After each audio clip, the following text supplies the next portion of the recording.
Hello, hello, this is Pauline from Pauline Art Stuff, and I'm back with a color along in this lovely book, A Story of a Precious Cat by Nelco Neco, and we're gonna do the next page. So, last time we did a summer page. Let's have a look where it is. This one. This one we did last month for July. So this month, August, I'm picking a page myself. And since I had a vote for it, it became this one. So it's Tom in a steampunk look. So this is what we're going to call it today. And there's also a page with the twins and the little one next to it. So I'll have to keep that in mind that I want to use the same colors also on this side that I'm using over here. So they're both going to be quite like dark, like not as cute as I normally would do. They're gonna be more muted colors as well. But we're gonna start with watercolor right now. So I've got an idea of what I want, and it's gonna be darker than my usual style. So that is for sure. That is something I would like to do. So I'm gonna make the wheels like metallic and bronze and like darker tones. I'm not going to use silver because I hate silver and gold together. So I probably will end up like making like maybe this wheel like a brown, like as if it would. Maybe the same with one of those. I think that one might be a good contender for a wooden one with some metal details on the edge. Like, you see what I mean? So I can do like a brown tone, I can do like a bright gold, and then in between like a bronzy look. So you got like three different tones. You got the wood look, you got the bronze look, and the gold look. And then you can have dark and light tones in the same wheels. So you will see what I mean by that. So that's the plan for the wheels. So they're all gonna be brown, gold, bronze. That's the color scheme for the background.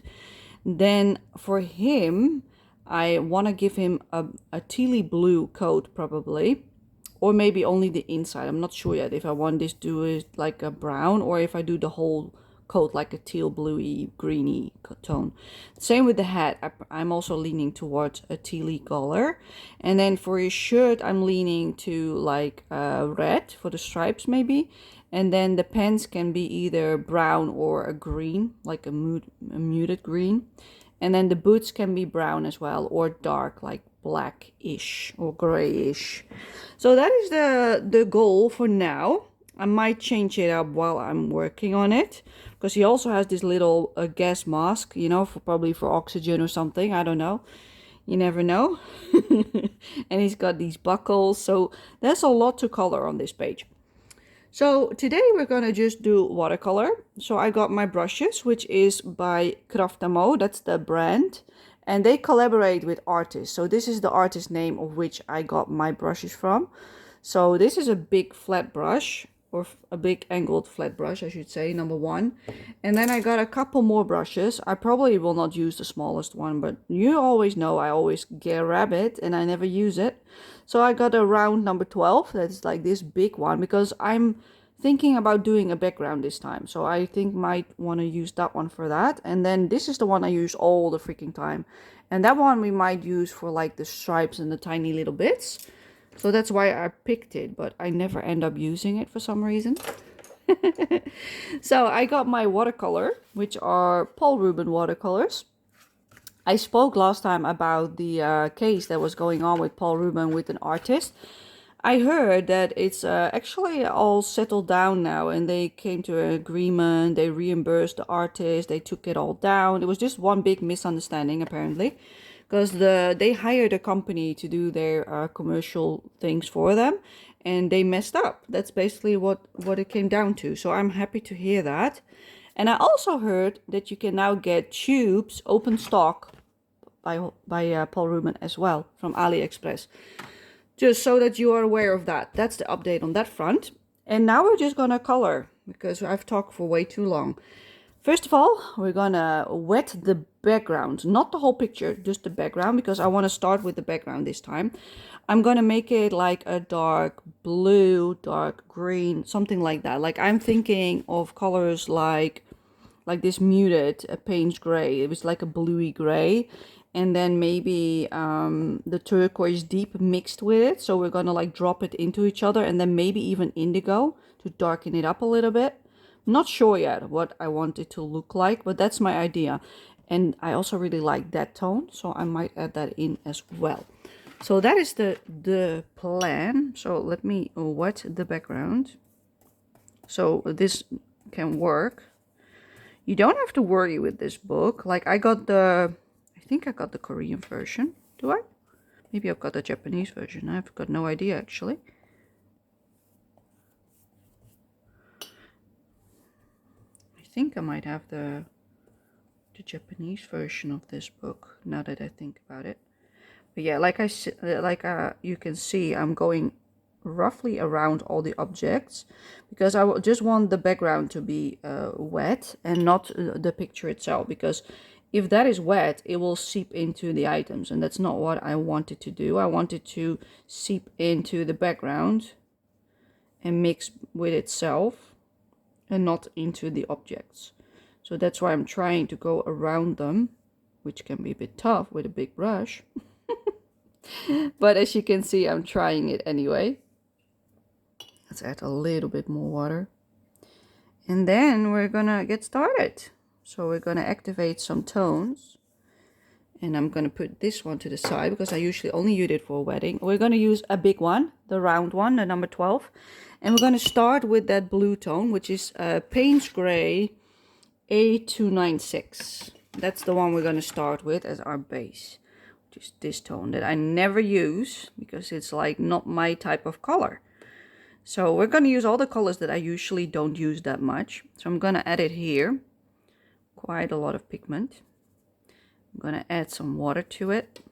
Dilute it quite a bit, because I like to work with diluted colors. Okay, clean the brush. Oh, splashing on the picture, which is fine. Alright, that's that one. Then I'm also going to activate the Turquoise Deep, which is this one. I'm going to activate that one as well while we're at it. Add it over there. And there we go. And then I'm also going to activate the Indigo, which is below the other blue one.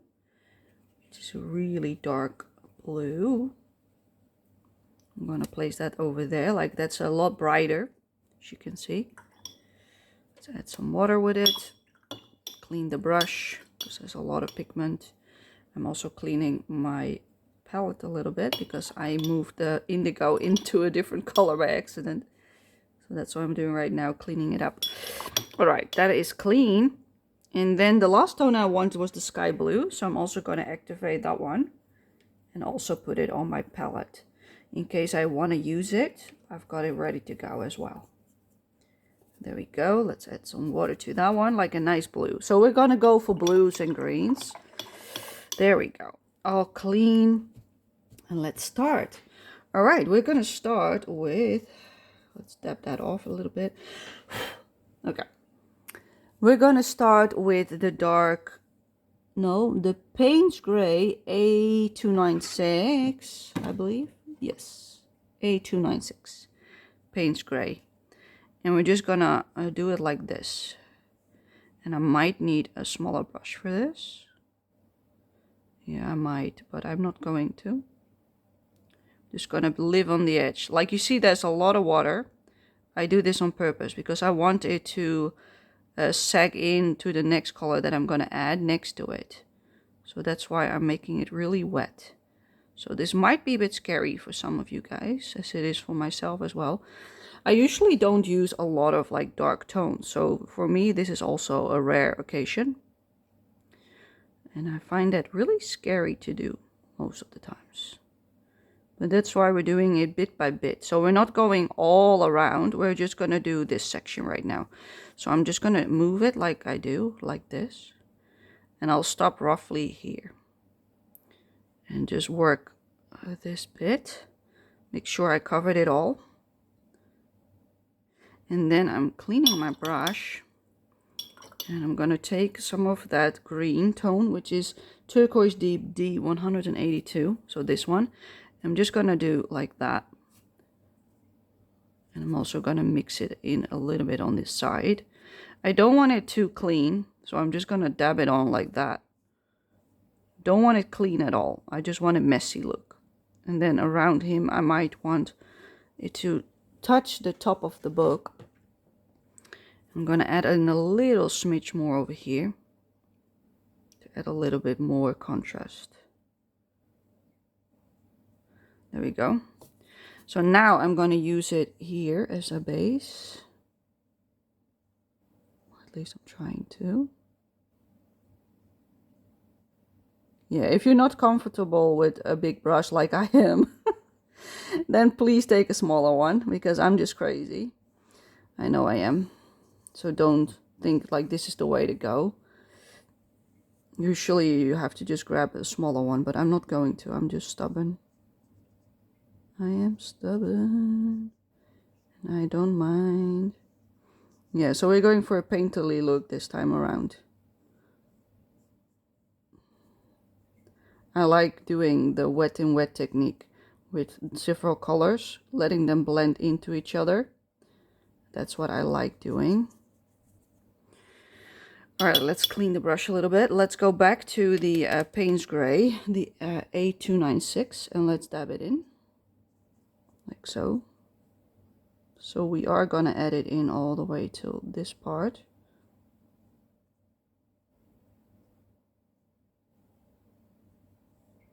Work our way around this wheel a little bit.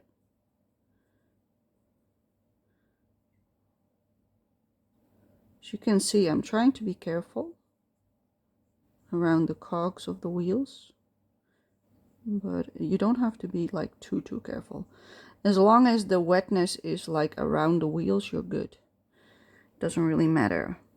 Like, let's grab a little bit more pigment and drop it in there, like so.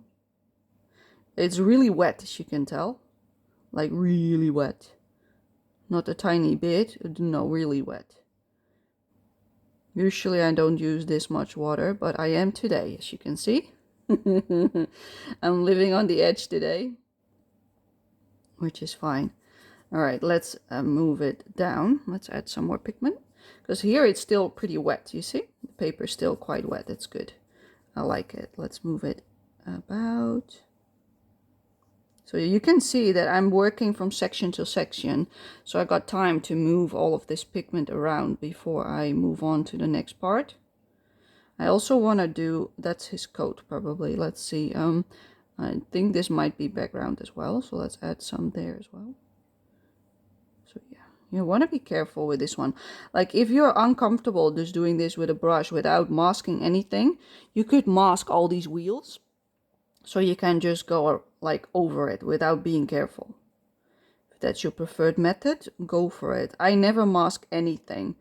No matter if I go over the lines, then so be it. It's just part of the picture now. That's my mentality, and I won't stop doing it that way. And yes, do I go over the lines? Yes, I do. Do I really care that much? No, I don't. Okay, let's add some more pigment in over here. There we go. Let's add a little bit there. There. Alright, I like it. Let's clean the brush a little bit. Let's add some of the green, the deep turquoise green. Let's just add it in.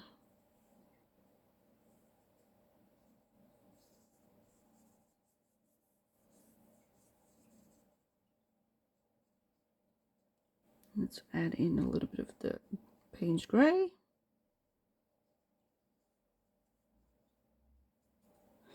Yeah, I'm trying not to be too particular with where I place my stuff. Just trying to be a little bit more messy. Let's grab a little bit of that pigment. Let's use it here. That's the Payne's Gray still. Let's add it next to this cog, next to his cane, next to its boots. As you can see, it's really diluted. Like, if you wanted this diluted, you can always add more pigment on your palette and do it with a much less diluted version. But I'm using the diluted version because I just like it. Then I can still add other stuff if I want to, but now it looks like, it will look roughly like that, because this looks really wet. It will probably gonna look more like that when it dries up. So that's like the look I'm going for right now. I might go back in with like the indigo and the blue one afterwards, but I'm first working only with the Payne's Gray and the green one, the deep malachite. And I probably need some more of that pigment because I don't have enough for either one of those. I want more pigment.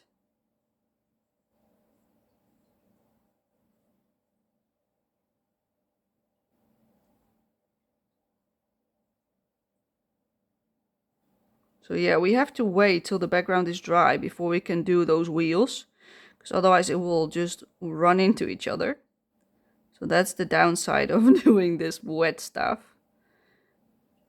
So just so that you are aware that that's the consequence of my choice of doing it this way.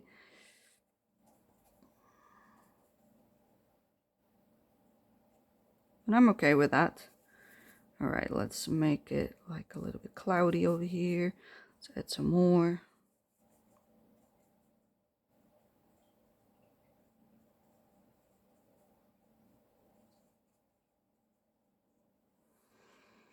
Let's add some of the indigo in the middle.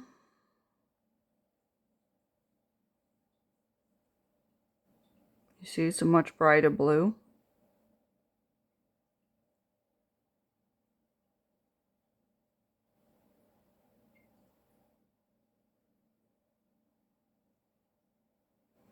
Okay, let's also add it over here. Let's work it in a little bit. I don't want everywhere to be the same. So therefore I don't do it everywhere, but I just splotch it in where I think it can use some darkness. Which is next to the cat a little bit.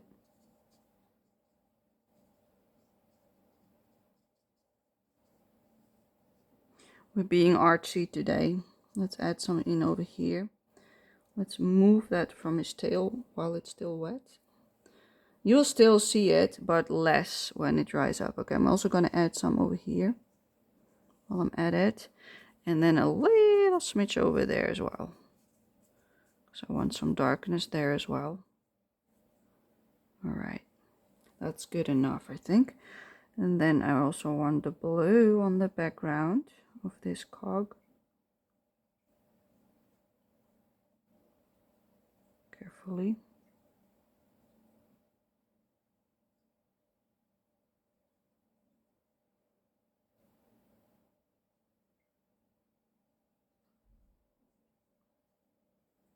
Focus face, people. Focus face. Yeah, I want to be a little bit careful by not touching all the items, but that's okay. Okay, let's grab some more Payne's Gray for this part. So it's now a little bit of a mixture with the indigo, but it's still mostly the Payne's Gray.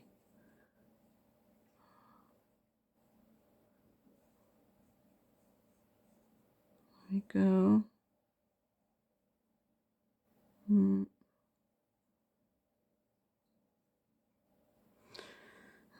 This should be background then as well. Like I'm trying to figure out what is background, you know? Looking at wheel by wheel. Making sure I add enough pigment, but my pigment is again gone, so let's add some more.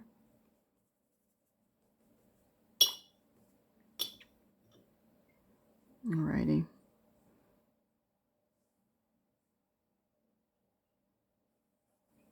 There's not enough pigment to this mixture.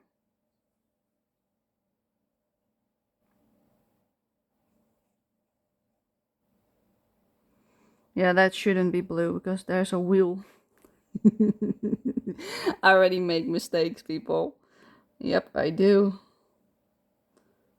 It doesn't really matter that much. It's only the background, you know?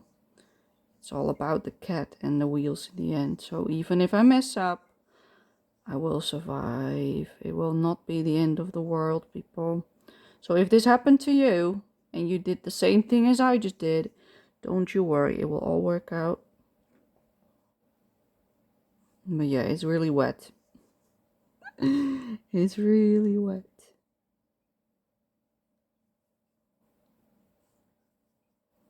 That's also because I use a really big brush that it becomes a lot more wet. Alright, let's add a little bit more over here. I want it a little bit darker. All right, let's clean the brush. Let's add a little bit of the turquoise, deep turquoise. Turquoise deep, what is it called? Turquoise deep D218. Let's dab it on a little bit, so that there's also some green in the background and not just on the foreground. Yep, I think that should do it. Let's make this a little bit softer. I don't like what it looks like over there. Let's add a little bit. Okay, I think I like this messy look. So we're going for like the really watery, like watercolor look. And it might not be the most preferred method for everyone, because you get these harsh lines and you get these splashes and these weird stuff. That's what I was going for this time around. So yeah, now I actually need to let this dry, because if I would move anything around it like that's close to the wet stuff, it will just like go into each other. It will be a one big giant mess. So I will press pause and I will come back once this is more dry, and then we will continue with basing the rest of the picture. So I'll see you in a bit. Alrighty, and we're back. Like, most of this bottom part is basically like pretty dry to touch. You see, like, it's pretty dry. I can just do like this and there's nothing on my hand. But this bit and this bit is still a bit wet. So we can work on this bottom section right now. So that's what we're gonna do. We're gonna first add some brown tone to this wheel. So I'm gonna use my smallest brush. I'm gonna be a good girl. I'm gonna use brown with a small brush. So my plan is to make like, hold up, there's a water droplet on it, to make this part like all the way all brown, but this bit and the other bit I still want a gold look. So I took a brown, which is burnt sienna A333, which is this lovely tone, and we're just gonna add it onto this wheel just like so, carefully spreading it about, and we're gonna make it brown.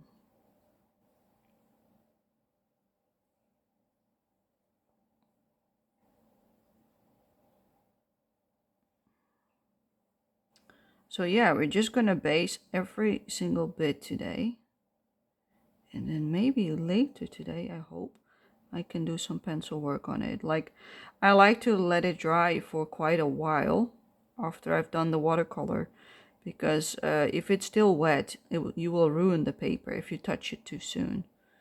And that's why I usually just do like watercolor one day, and then the next day I usually do the pencils, or like really later on in the day, that there's at least several hours between the watercolor and the pencil work. So yeah, as you can see, it's a nice warm brown. It's not too dark, but that's okay, because then we can do some more with the pencils later down the line. I always like my watercolor to be a lot lighter than what I'm eventually going for. Alright, that's that one, I think. And then I think I might also want that on that one, but that one is still wet, so I can't. Or maybe that one. I think that one might look better if I do bronze. So if I do this one with wood, or this one, because this one has a lot of planes. Maybe that one look better with brown too. Okay, let's do that one. Do I? But it looks better if it's like contra. Yeah, let's do this one. But this one has like completely... Nah. Let's do this tiny one instead. This is like a composition thing, you know? Like, if I would do only those two brown, it would look a bit weird, you know? So that's why I'm doing one on the opposite side. I want to spread it about on the page. So therefore I'm like, it's not exactly what I want, you know? Like, preferably I would do it on this one, because of the amount of wheels and cogs. I see I also missed that part of the background, actually. Forgot a bit. We'll fix that in a second. Let's add some more pigment to this one.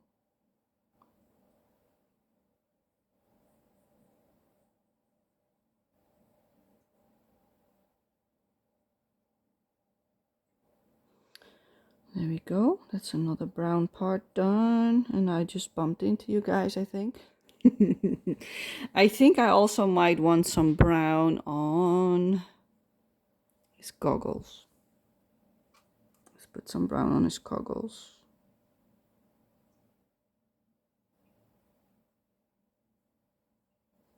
Scary.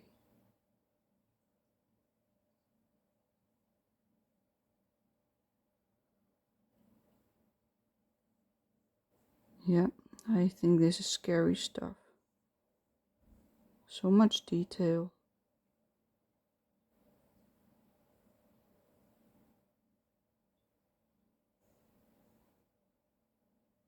I never use a lot of brown in my pictures because I'm not a huge fan of brown. But with this one, it's like meant to be. It's part of the picture. Let's see. I want something red over there. Maybe like red and white, probably. I can do the straps with the brown instead of black. I can make them brown.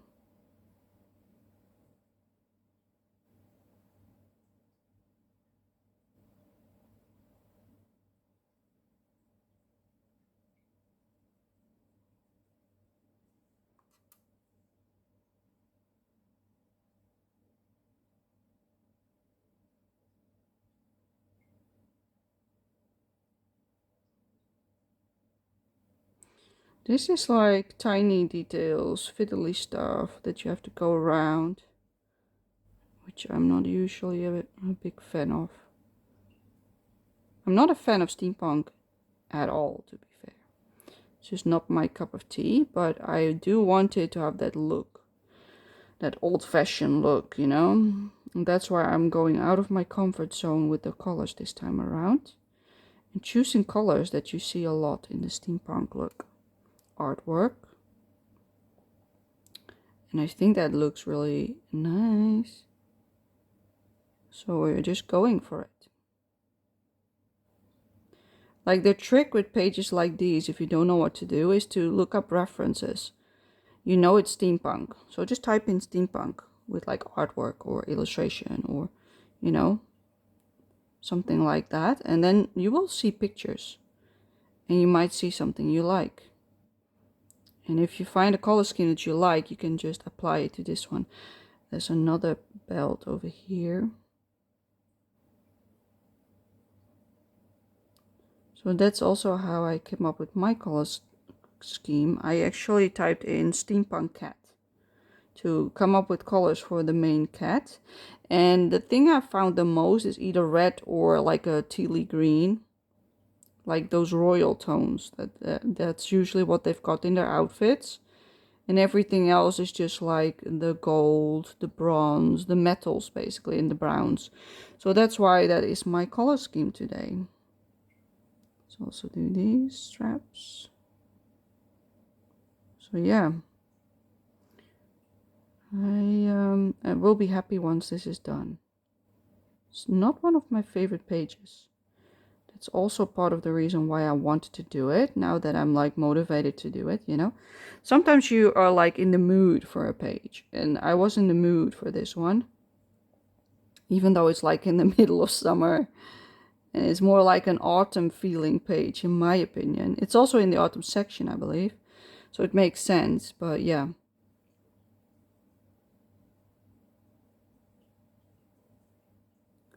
I like it, and that there's also a picture with just Tom as the main character, which is this one. The cat is named Tom. So yeah. There we go. Is there anything else that I would like brown that I see right now? No, I don't think so. I think I want his boots to be black, gray kind of color. Okay, let's clean the brush a little bit. Let's do the next tone. All right, that was the brown. So now I'm gonna go to the one next to it, which is like umber A334, which looks like this, like a warm brown, orangey tone. And I want that for some of the cogwheels, so that's what we're gonna use it for. Choose a little bit more water. Alrighty, let's go. Let's use it on this one, the one right besides it.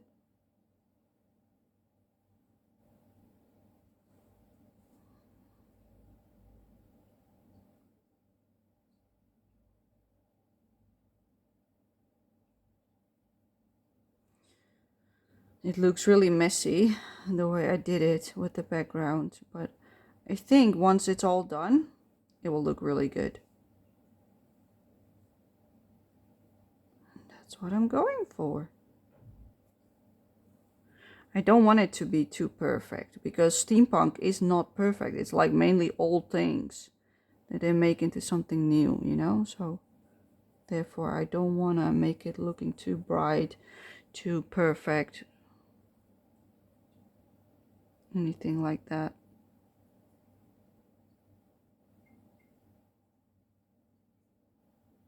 Alright, that's that one done.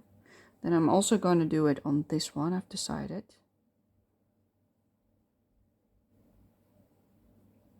The big part of it.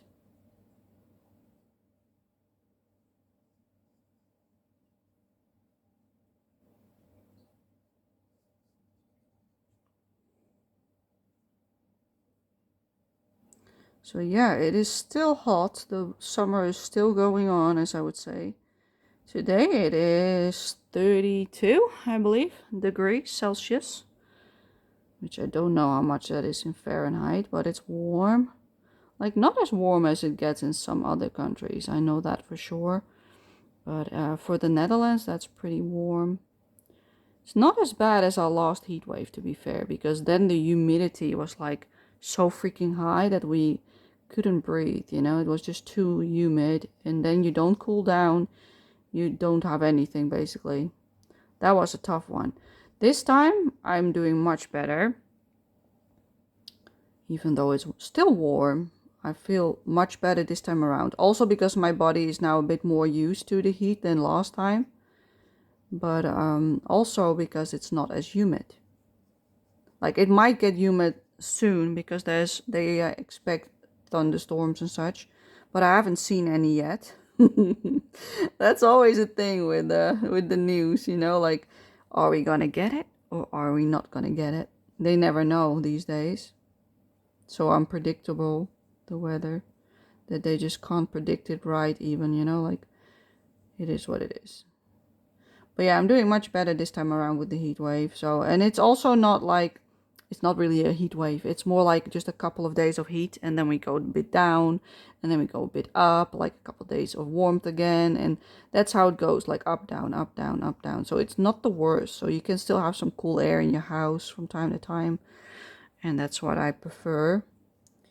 And that it stays hot, like, continuously. Now at least I can cool down the house once so often, because we do not have air conditioning over here. We're not even allowed to install like a proper one. We're allowed like one of those mobile units, but yeah, they're not cheap. Plus they were all sold out last time with the heat wave, so you can barely get them. Like, all the European countries were getting out to buy one of those things, because they are not built for this kind of weather. So yeah, they're all sold out probably still, but that's okay, I'll survive. Alright, that's that one done. I think I also would like something of this one. So maybe we can do like the outer wheel this time around. Do it the opposite way. Let's think, do I want to do that? I think I want to do this one as well. Like this part of the wheel. And then we're also going to do a part of that one. Just because we can. This is the one that's gonna look a little bit bronze, you know, this color. This is the base for the bronzy one. So we will add, hopefully, a lot more pigment with our pencils. But I already know that this paper doesn't really like my pencils that I'm using. So I might not be able to add as much pigment as I would like to. So, yeah, we will see. That's always the thing with this book, that you might want more pigment, but the book doesn't really let me with the polychromos. And I refuse to switch now that I've already done everything with the polychromos. Like, I could switch to Holbein, but I don't want to, you know. I'm just stubborn. I'm like, nope, you started with this, you're finishing with this. Yeah, that's how my brain works, people. And that's part of who I am. I'm a little bit stubborn. In a good way, usually. Not always, but usually it's good.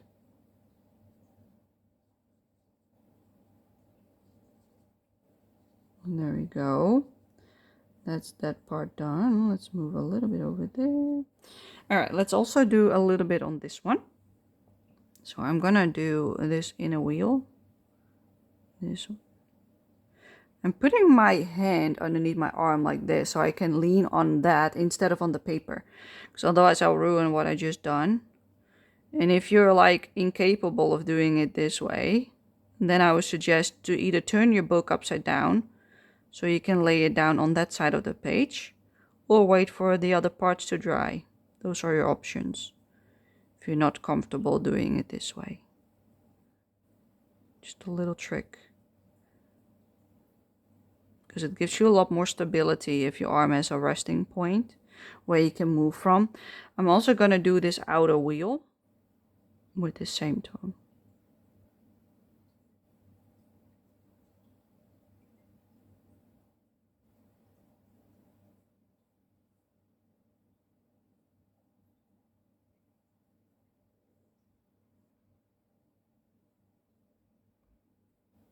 I was making a planning to finish this book and some other books, because I was looking at my collection and I have to say I was a little bit overwhelmed with the amount of stuff that I had. Basically, like, this is a different wheel. Let's also do these bits just because we can. So yeah, I was making a planning to finish books. Like, I want to have books to finish every single year on my list. And then every time one gets finished, another one replaces its place. And that's how the cycle keeps going on, you know, because some books can take like 2 years to finish, while others take maybe like maybe a year. Nope, I dirtied my brush a little bit. Let's clean that up a little smidge. There we go. So yeah, I was looking into that to see how many books I could finish in the coming years if I stick to that planning. And I have like 7 books on my plans to finish at the moment. But some are like just another year. Like after this year, just 1 more year and they're done. While others, they take till like the year after or the year after that. Like this one is also on the list. But this one will take me another 4.3 years from now on. So that means it will be finished in 2030.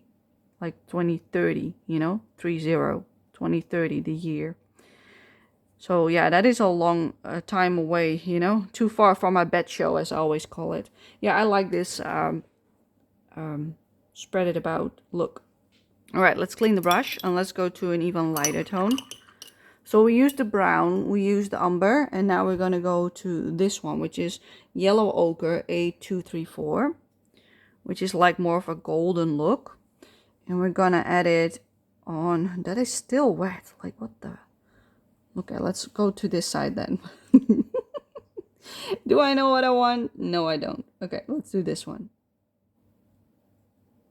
So yeah, that is in my plans to finish books, and I was writing it down on like this huge spreadsheet of like A3 size, so I could write it all down in front of me so I could actually check if I did it correct and if I counted correctly. Like, this one needs that many pages, that one needs that many touches, you know, stuff like that. Because I think it's important that I'm gonna enjoy my collection, and in order to do that, I love finishing books, but I also like some variation. So besides finishing books, I also just want to color in the rest of my collection. So I was writing it down to see if that is possible with the way I came up with the plan, you know, like, is this what I want? Does that fit into the plan? So let's see. I think I want to do this one, this layer. So that is what I was busy with for quite a couple days, like fishing it out, like seeing what works, what doesn't.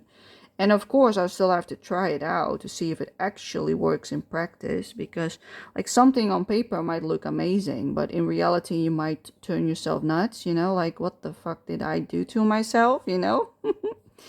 So we will see. But like, I already have been doing this plan roughly for the last so many months. Like, I already have had these finishing books for like almost like a couple months now, I think, maybe even longer. So in that regard, I know I can do that. You know, I can do that many pages in the same books each month. That I really liked. So that part of the plan, I know I will succeed at. The part of the plan that I've got like questions about, if I'm gonna like deal with that, is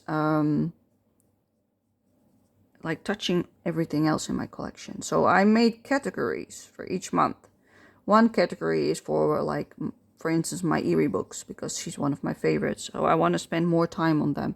So I said I can have 6 goes in a month for Eerie. So that means 6 months I can touch any Eerie I like. Doesn't matter which one, as long as it's an Eerie book, I can touch it 6 times in a year. And then the other 6 months, I can do like 3 months in Kanoko Gusa, for instance, because I like her books too. And then the last 3 months for that slot, as I call it, will be like, what else? Yeah, April, because that one is also a pretty tricky book to do. So that is what I was like dividing. So all my books that are easy, like Johnson Yin, so Gumi, Green Ivy, they're all in the same like category with pictures on the left, color and page on the right, you know, like pretty easy to do. Those are the ones that I put also in a category together. And I really liked it, you know, I really liked the look of that. And that's what I did for all the favorites in my collection. But then I had all the other books that would then still not get touched, you know what I mean? So I was like, okay, how am I going to solve that? So I made a different slot, and now I've got to be careful because this is wet. So let's go around it, like so. So I made 2 extra slots per month for all the extra books, because I got like 23, 24 extra books on top of my favorites, like different artists, I mean. And all the books that are extra, I counted as a book for that category. So, and then I divided those over the month. So I had to pick 2 from the list for each month. And then I could touch every artist in my collection if I would go around it that way. And I was like, well, that looks like fun. So then I written it all down. And I was like, okay, is this doable? So I start counting the pages that I want to color, you know, because I like coloring 2 pages at the same time and yada, yada, yada, you know, all that stuff. And I looked at it and I looked at it and I calculated it. I was like, well, that's actually pretty doable, because like usually I end up coloring between 25 to 30 pages a month. And that's just the normal coloring. I'm not talking about color by number. That is like not included in those numbers. So I can paint or color 25 to 30 pages a month. That's like something I do almost every month. And my plan consisted of between 21 to 23 pages a month. I was like, yeah, that's a lot for now, but it will go down eventually, you know, when book gets done. Maybe like I pick something easier that is less pages, maybe perhaps, but like the collection will go down, because I'm also planning to buy less books. So instead of just buying everything I like, I've decided to try to see if I can only buy, for now at least, for the coming years that I'm doing this plan, to see if I like it. I'm gonna only buy 2 books a year. That's my goal. See how it feels. If I am happy with coloring in my collection and then buying a couple new every year. See how that feels like. And if I like it, then after a couple years of doing this, I might just keep going. And then instead of just buying 2 a year, I will buy what I finish. Because I first want to bring down my collection of artists down to like an amount that fits on my shelf. I got like a working shelf next to me that has the books that I'm working on. So I call it my working shelf. And right now I've got too many artists. They don't all fit on the shelf. And then I'm like, yeah, I want a book from every artist on the shelf, people. Yeah, that's my autistic brain becoming active. Like, I need one of each artist on this shelf, and it just doesn't fit, you know, like, no. That's my brain telling me, like, it's going nuts on the inside. Okay, that's enough for the Naples Yellow. So that's the idea, why I want to lower my books. That's why I want to finish so many books. But I will keep finishing that many books, only at the end, I might be able to buy more books and to replace them. But for now, I'm not going to do that. I'm going to just buy a couple. All right, the next color that we're going to use is this lovely tone, and it's called Nickel Yellow C150. That's this tone. It will look like this. So it's really like yellow, yellow. It's not a pretty yellow.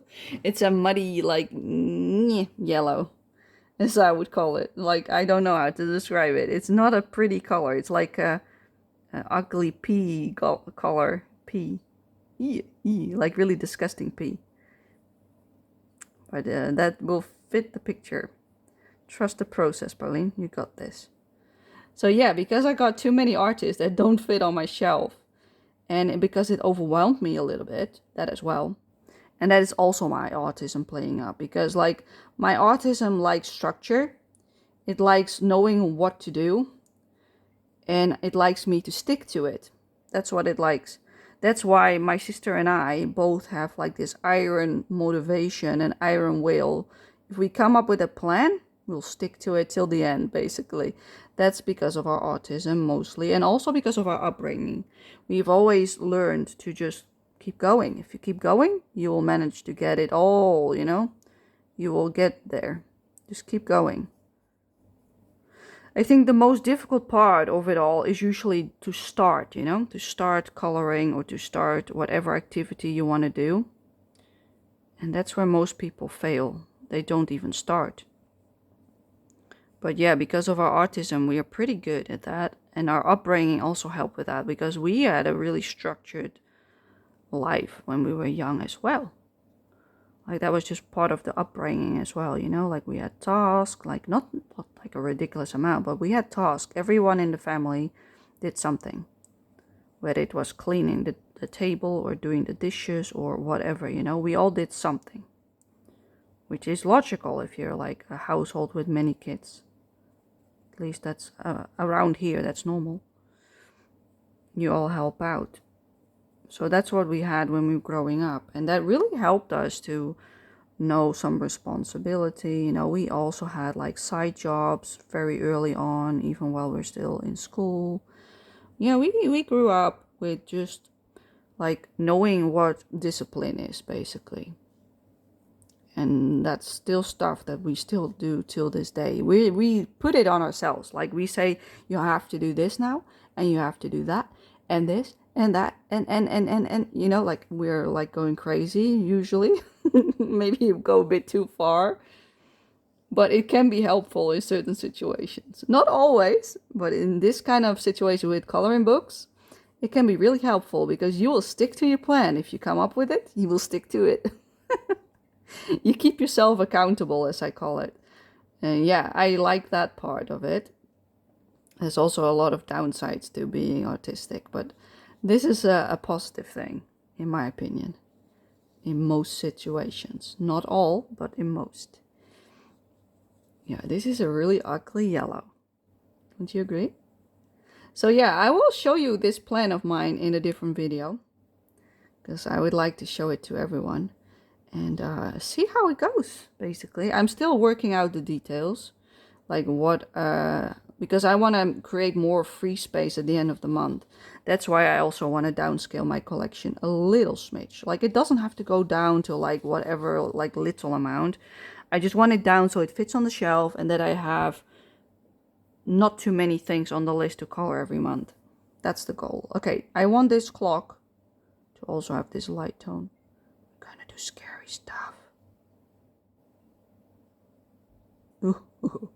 Okay, next one. I think the buckles could also use this color. Be careful around the belt and so on, because you're adding water. It could reactivate the brown that's already there. So you want to try not to touch it. Like you see, I touched it by accident. But don't try to rub it, because then it will mix in with this one. So keep that in mind while you're doing this. I think I'm gonna also do the mask with this tone, just so that I can do a lot with pencil. I kept a little bit of a highlight over there. I'm also gonna do his tube as well with this tone, so it has the same tone. Then I'm also going to use it on the glasses. Oh my god, this is scary. Am I gonna mess it up? I maybe did a little bit. It's not that bad. Okay, I did it. Let's also do it is goggles. I like goggles. I'm gonna do it on these ones. Do a little bit. We might come back with a different tone, but that's okay. He also has keys, but I don't think I want them all in this tone. Maybe I want this one. And then the other one I will make the in-between tone. Okay, let's clean the brush. Let's go back to the umber, which is A334, which is this one, I believe. Got a little bit left. And we're gonna use it on the key. If it works, it doesn't really work. Come on. Come on. Activate and give me color. Thank you. It gives me some color, which is good. Alright, that one. I'm gonna go over this one. And then I want some on this one as well. Already giving it some shading.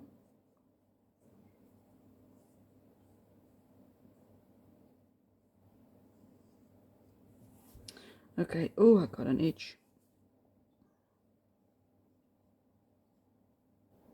Okay. I'm gonna now add it on top of this part, but then just on the bottom, like so. Doing half circles, roughly. Yeah, it's really light.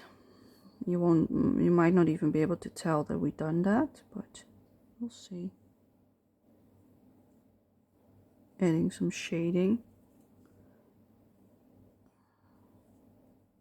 So yeah, I will explain my plan in a different video in detail. But it has kept me busy because I was so stressed out about my collection that I thought something has to give. You know, I can't just keep buying all the books I like because I get overwhelmed and I hate the stress that it gives me. And it's a hobby, it should be fun, you know? So that's what made me think about what can I do to change that. I think I also want his staff to have like the umber. So let's activate a little bit more. Well, let's see, it is this one, I think. So that is what drove me to making the plan, because I drove myself up the wall with the amount of books that I had. And yes, I went over 100 books. I had 104, 105, something like that. And that's when the stress kicked in. After that whole bunch that I bought last month and the month before, of the older books and some newer books, I was like, you know, like panic, literally panic. I had trouble breathing and just looking at it. I was like, oh no, what did I do, you know? I love them all, but it gave me stress. So therefore something has to be done with that. Either my way of coloring or the amount that I buy. So I'm just going to test it out if I like buying less books. If I can do that, you know, if my mind is like, okay, I can deal this. Or if it's causing me even worse stuff, like that I'm really feeling like I'm missing out or something. Like that has to be seen, if you know what I mean. Bumped the camera again, didn't I? So yeah, now that I've written it down, it gave me a little bit more breathing room, so to speak. And I feel a little bit better about it, but it's still like hunting me until I've tested it out, I guess. I'm basically already testing it out with the way I'm doing my coloring these months. Let's do a little bit more shading on this one. Just because we can.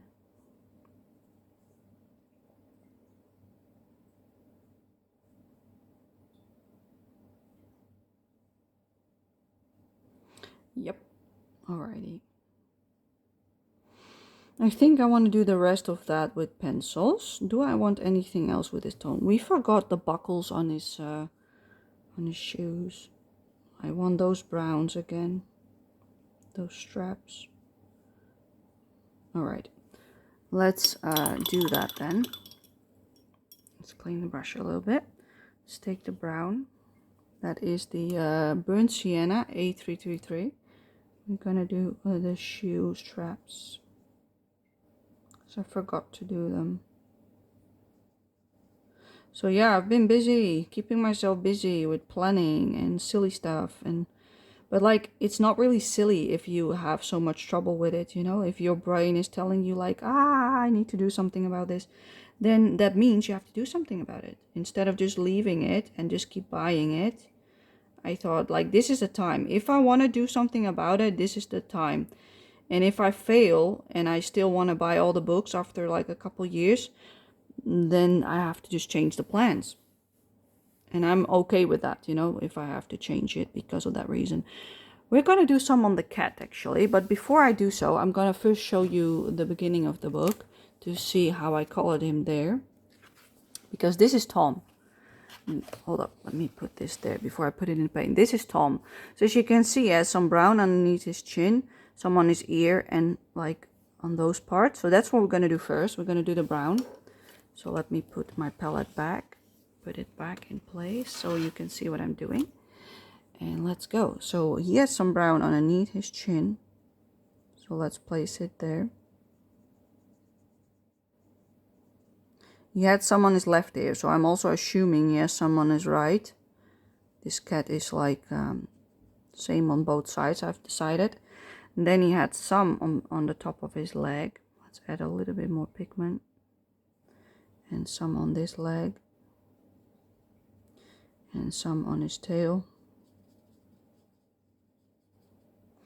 And some on his feet. The feet are not visible. Let's do a little bit more on the tail. And then we have to grab some orange. So let's clean the brush quickly. And let's pick the, like we already have the umber, which is not orange enough. So I'm probably gonna mix in a little bit of maybe either one of these.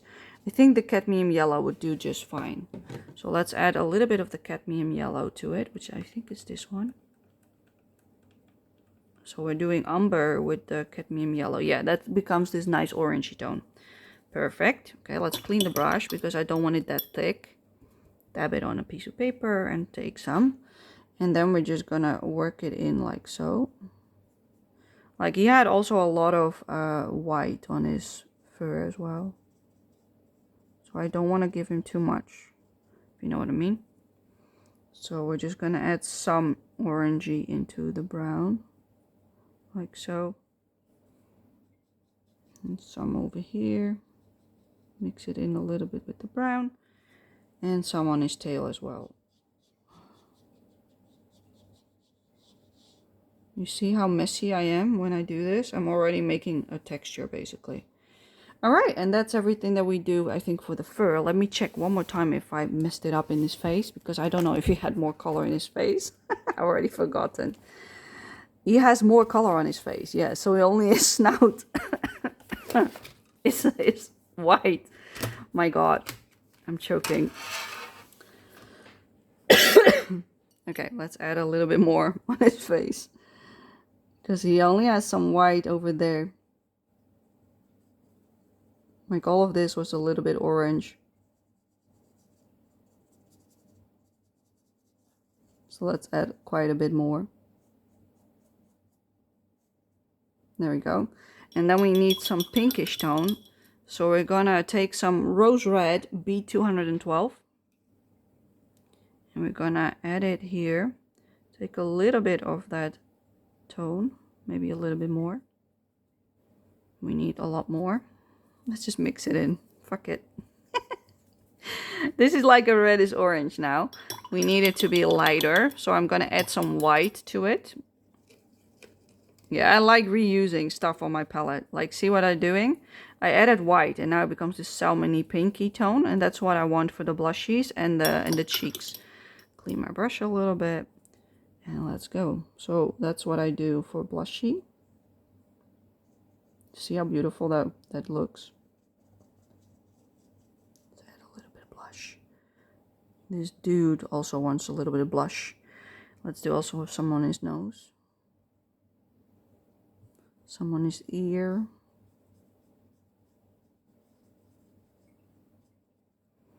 And I think that's it. Like I want maybe a little bit more on his cheek. I don't think it's like clear enough.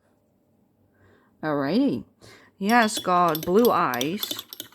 So let's make those. That's something I do know. We have that sky blue. If we put some white with it, it can look really pretty. Yeah, that's perfect. So that is sky blue with a little bit of white. So sky blue is E304 and titanium white is A203. We're just gonna add it onto his eye. I might want a little bit more blue with it. It's a bit too light. Yeah, that's perfect. It's also just disappear. Make it disappear with the pupil. I will add it on with paint pen in the end if I want to. Because I don't like the way they made it in this one. Alrighty, let's do some of his outfit. Because we also still have to fix that part. Let's do that first because we still have the colors. So let's start with the paint gray, which is Paints Gray A296. Let's add that on.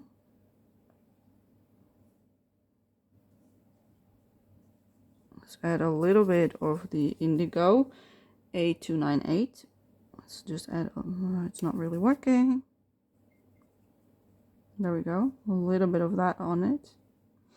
Clean the brush, that's more than enough for that one. And then we're gonna do his outfit. So for his outfit, I want like a tealy color. So something like that deep turquoise, but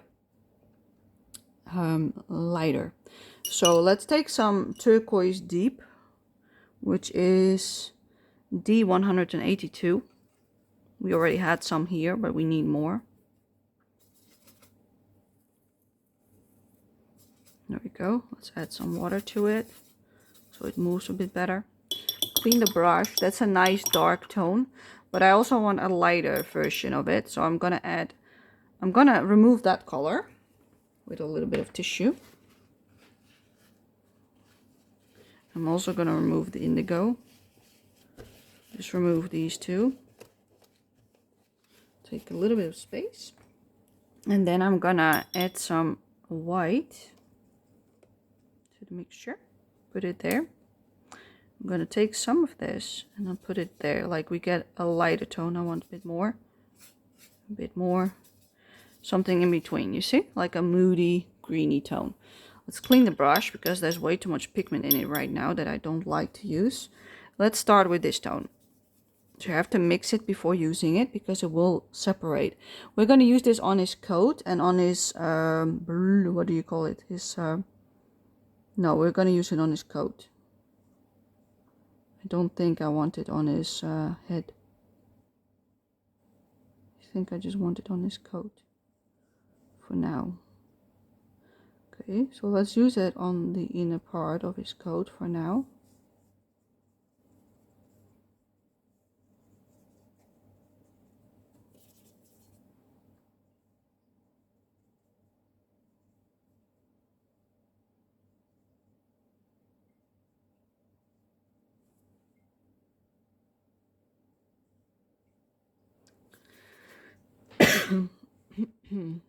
Excuse me. Yeah, he's gonna be so moody. Let's add a little bit of water to the mixture because it's a bit chalky because of the white that we added to the mixture. It's not moving as well because of that reason.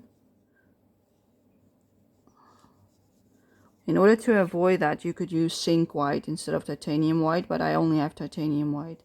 That one is way more opaque than the titanium. Titanium is way more opaque than the zinc. I'm mixing them up already. Alright, that is that part done. And then for the rest of the coat, I want some highlights. So I'm going to use these for the highlight bits. And I'm going to imagine them to be on the top of his coat, like this part. So I'm going to use them there, give or take. And I'm going to do the same on the other one. So I'm going to make this his highlight.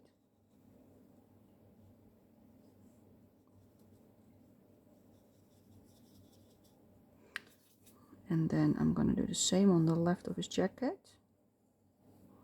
Come on.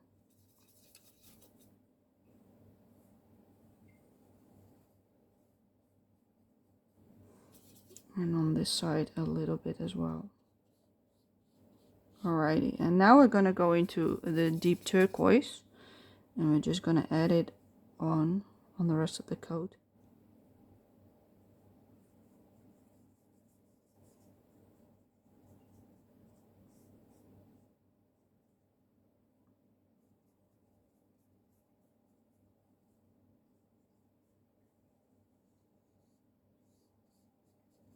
Let's add some water to the brush and smoosh it out a little bit so you don't get a harsh line. Give or take, you know, it's not, doesn't have to be perfect. It's like so chalky today. Let's add a little bit more water to have a little bit more control about it. It's not doing what I want. We'll have to fix this with pencil. I'm stuttering today. You didn't hear that, did you? Stuttering, Pauline. He's gonna be such a handsome dude, isn't he? He already is. Look at him. Just look at that kitty.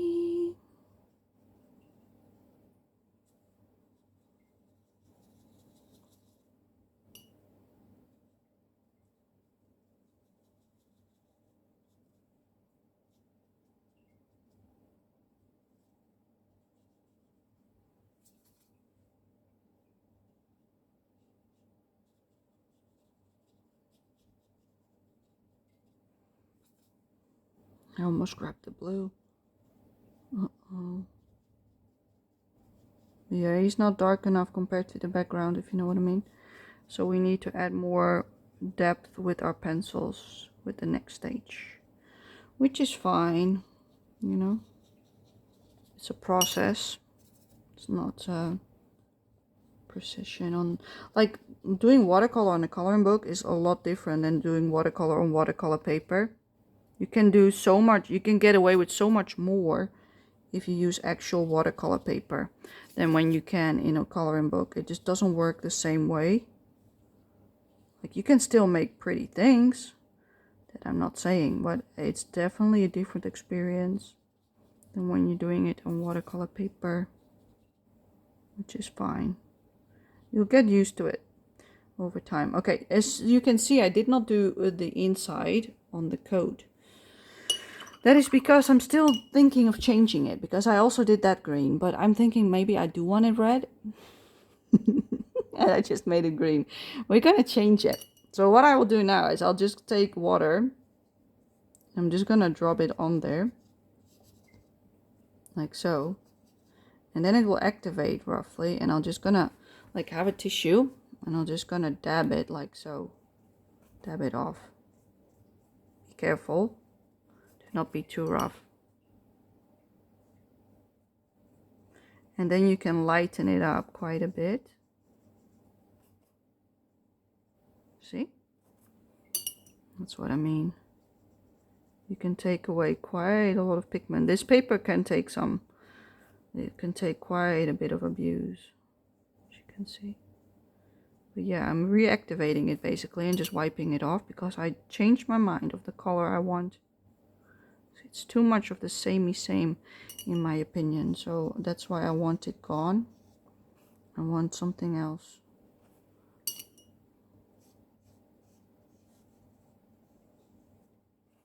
So I've decided to change it up. Like, you will never get everything gone without ruining the paper. So that's why I'm just carefully seeing what I can take away without damaging it too much, you know. So I don't want to damage my paper. I think this is about as light as I'm gonna get it. So now I'm gonna take a red tone. I'm gonna take a nice dark red, the Chinese red, which is this one, I believe. Is it this one? It's this one. This beautiful red over here. That's like the really bright red that I've got. See? That's the one I want. I like it. I like it a lot, that tone. We're gonna use that one for the inside of his coat and also for his head, I've decided. And I might want to use the green then for the inside, but that will be the plan for after this. So we're gonna start with the inside of the cape part. change my mind sometimes. And as you can see, you can still do quite a bit of changing, but it takes some effort, you know. And if it doesn't work by removing watercolor, you can always use a paint pen. Or you just keep it, you know, and make it work the way it was. But because I still had it really light, I was still able to fix it. If you lose a lot more pigment, it might not work to remove it. Just keep that in mind. But yeah, like once you get into the picture, sometimes the plan that you were going with doesn't really look that nice. And that's why I was like, nope, I want to change it now before I'm too far in, which I already actually was, but it's okay. All right, like make it red. Yeah, not bad, and not bad at all. Staking it really well, like a champion. Awesome. Alrighty then. There we go, that's much better. Yeah, I'm much happier with the red on the inside of the jacket. It's so bold. Let's add a little bit more over this one. It's a bold red tone. There's no going back. Oh gosh. Scary stuff, huh? Like the reason why I changed my mind is because like I don't do these type of colors like a lot. So sometimes I change my mind because this outfit also goes into the background, as you can see. It's like disappearing. So I have to do something about that later on as well. Okay, let's also use it for the stripes of his outfit. So these ones. I have to be really careful.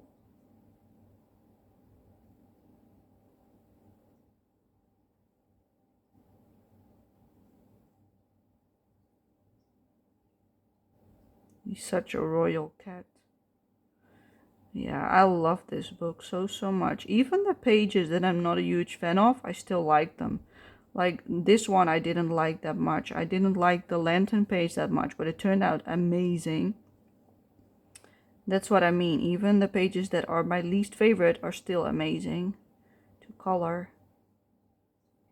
And that's what I like about this book. Like if you like 90%, 95% of the book, and only a percentage is maybe a little bit less in your experience, but when you're coloring you're still enjoying yourself, then it's a good book. And this one is one of those. Like not every book fulfills that need, you know, of wanting to color everything, but this one definitely does. This was one of the first books that I actually bought when I started buying my collection. If not one, like I think it was one of the first ones in my first order even. That's how much I liked it. I don't know what's going on here. You know what I mean? There's like two things going on. There's like, it feels like there's a one going over it like so. And there's something underneath.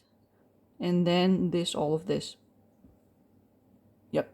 Okay. I think I want the inside of the red, the head red, instead of the other way around.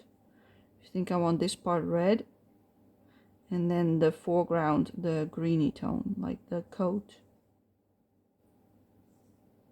I think that will look really good if I do it this way.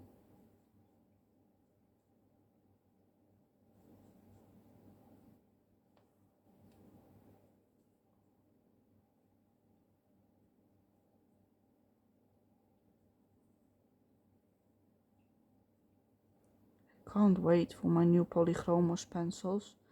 Like it's already August, so it doesn't take that much longer. Like I think the 10th of August was the official release date, so it shouldn't take that much longer to arrive, hopefully. Do I want this one with red as well? I think I do. Like this whole section. As you can see, I'm leaving the edge white because I might want to use that as a highlight when we go do the rest of it. Okay, I think I like it like this. Now I'm considering if I want some color on the nose of the shoe, or if I'm just gonna make them black boots. I don't know. I don't know. Oh, this is difficult. Okay, let's do a gray tone for the boots. We're going for a mixture of Payne's Gray with Ivory, I think. Let's use some Payne's Gray, which is A296. Let's place it there. Some Payne's Gray, A296. And then we add Ivory Black, B322 to the mixture. It's more like a gray tone than a black. And it needs more water to activate. Come on. Alright, let's mix it in. There we go. So it becomes a gray blue. Let's add a little bit of water. Clean the brush. And let's get going. That's the tone we're going to use. So that is a mixture of Payne's Gray A296 with Ivory Black B322. And we're going to put it on here. Not on the laces, hopefully. That's the goal, to avoid the laces, the shoelaces. It's like a dark gray now, basically. I made a dark gray. So that we can add black and stuff with pencils if we want to. Same as I always do. Use a lighter tone than you eventually want, so you can do more with your pencils. If you go too dark too quick, there's also less you can do with your pencil work afterwards. You have to adjust how much darkness it has and stuff like that. So leave a highlight. No, let's not leave a highlight. Let's just not do it. I already changed my mind.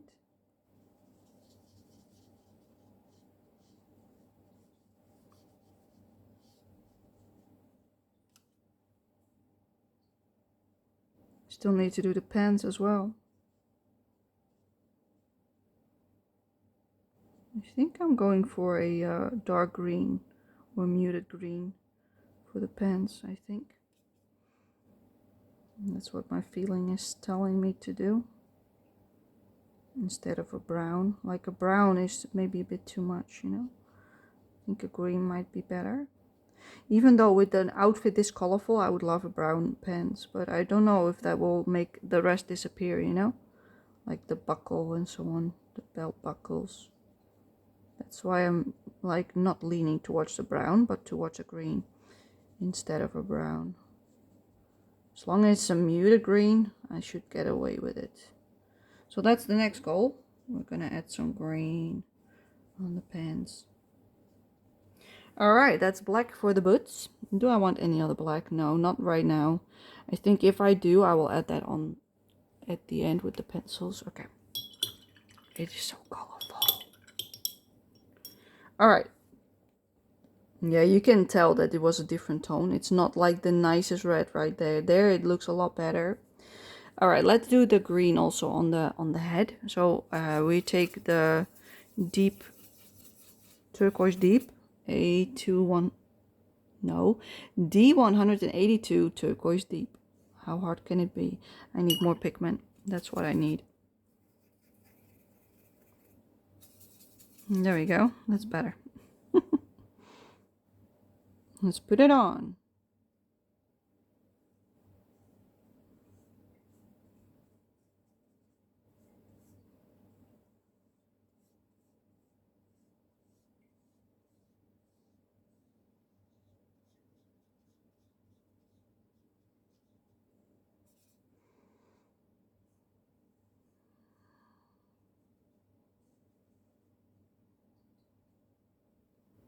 Oh my god.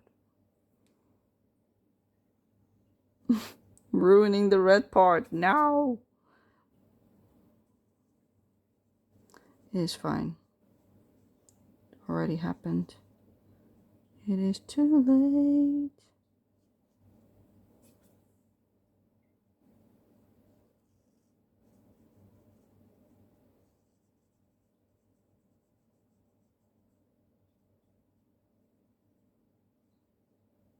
Alright, I think that's all the green done for that part. Then I want a muted green.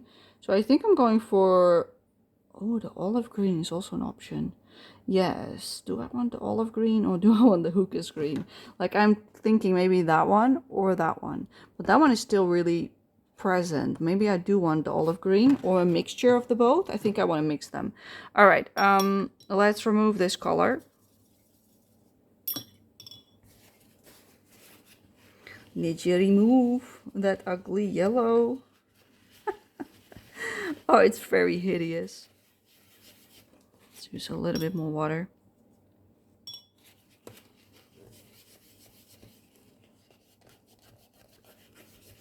All right, that's that one done. And then we're gonna place our green. We're gonna do Hookah's Green Brilliant C183. And we're gonna mix it with Olive Green B174.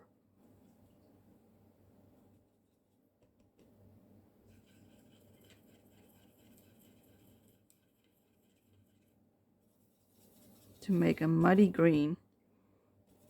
Awesome. Beautiful. Now we get a nice mixture of the two. Nice muddy green. Let's do it. Are we ready? No. Do we still do it? Yes. Yeah, it's not as dark as I might hoped it would be, but it makes sense. Oof. It still looks a lot like tree green even. I don't know. This is not what I imagined it to be. Like, where's my darkness? Like, where is it? Just add more pigment, Pauline. That's where it is. Or at least it should be.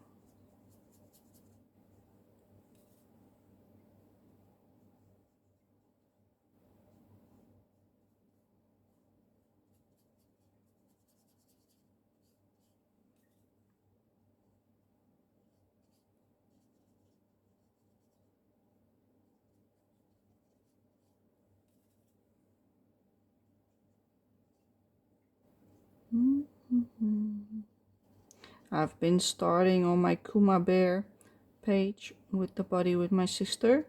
We're doing like a really busy page with the store. And oh boy, that's a lot of work. Like, I worked on it yesterday. And I colored on it quite some time and it's still nowhere near done. That's how many items there are on the page. It drove me nuts at some point. I was like, oh please, stop it. I forgot the inside of the sleeves. You see what I mean? We should go back with the red tone. Let's clean the brush. Let's go do some red. Still not clean. Let's clean it some more.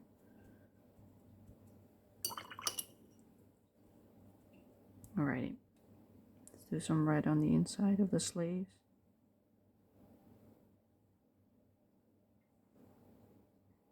I think we got color on almost everything. Like, we don't have color on his goggles, like on the shiny spots of the goggles. I think I'm gonna use some of that blue that I used for his eyes, and I'm gonna dilute it a lot so it has barely any color. And then I'm gonna use it like like nothing happened, like this. Make like a stripy tone, and I'll leave a part white with highlight like that. That's what I was imagining. Give it some color, and I will do the same on his spectacle thing. Like so.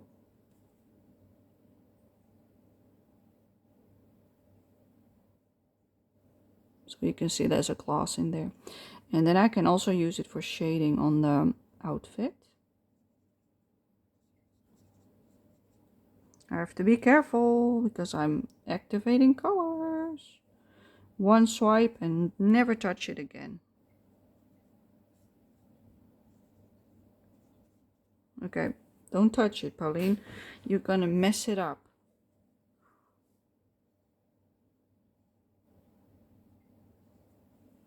Alrighty, let's clean the brush and don't touch it again.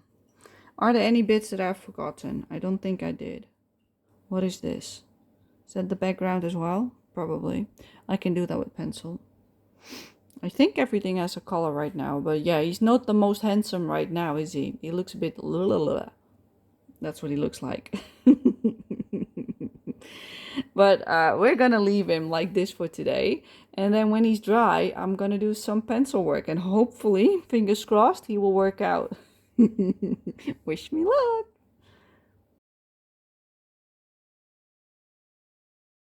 Finally gonna continue on our Nelco Neco page. So last time we did the watercolor for this lovely page. And this is what it looks like. I'm not too happy with some choices that I made. In particular, that greenish yellow. I think that's the only one I really don't like. So we're gonna fix that with our pencils. And besides that, I think there's not enough darkness in either the background or him. Because they're like roughly, the background and him are roughly the same like tone. So that I don't like either. But these are the colors that I picked out for my polychromos pencil. So you can take a screenshot. I'm not sure if we're going to use all of them, but I just made sure I had a nice variety of tones.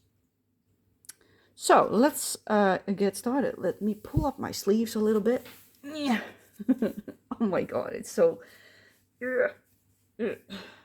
It's like this part is like not stretching that much, so it's a bit painful sometimes because it's squeezing my arm.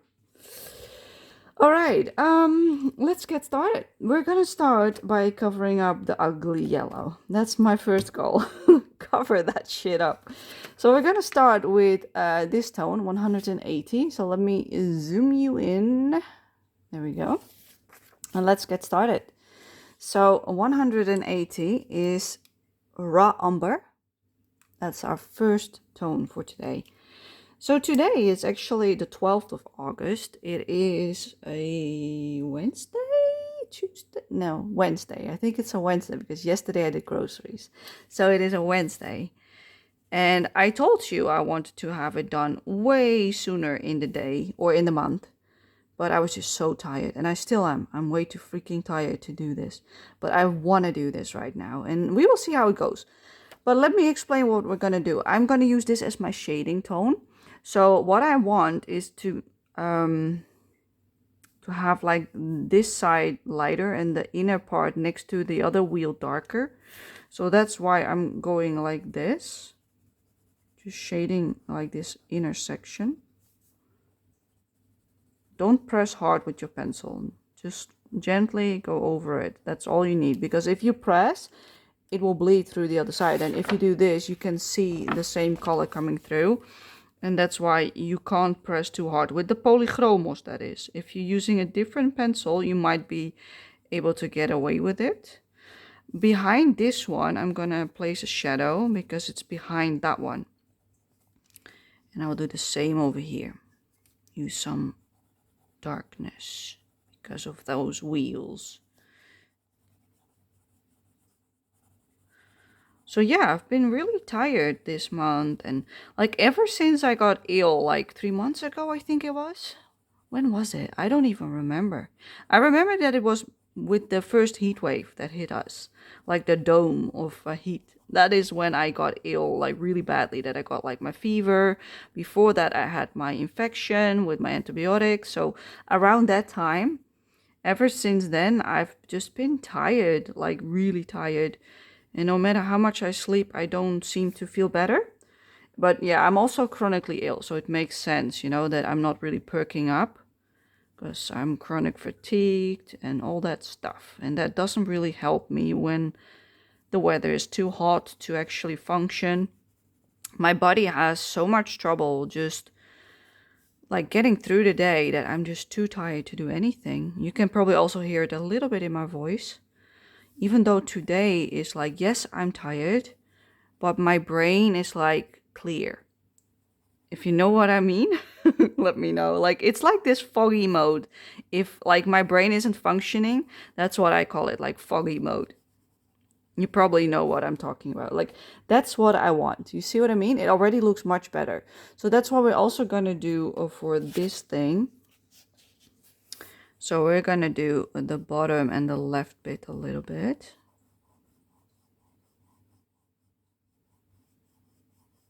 Like so, the whole bottom section I want darker.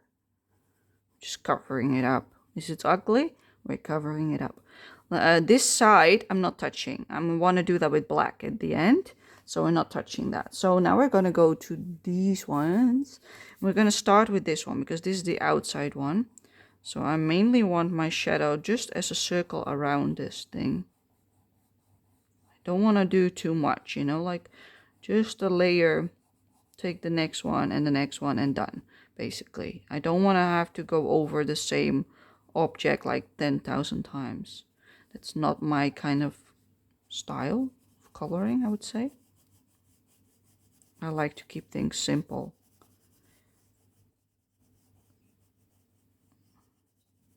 So yeah, I've not been doing the greatest health-wise, but it doesn't like do anything to my mood, you know. I'm still happy.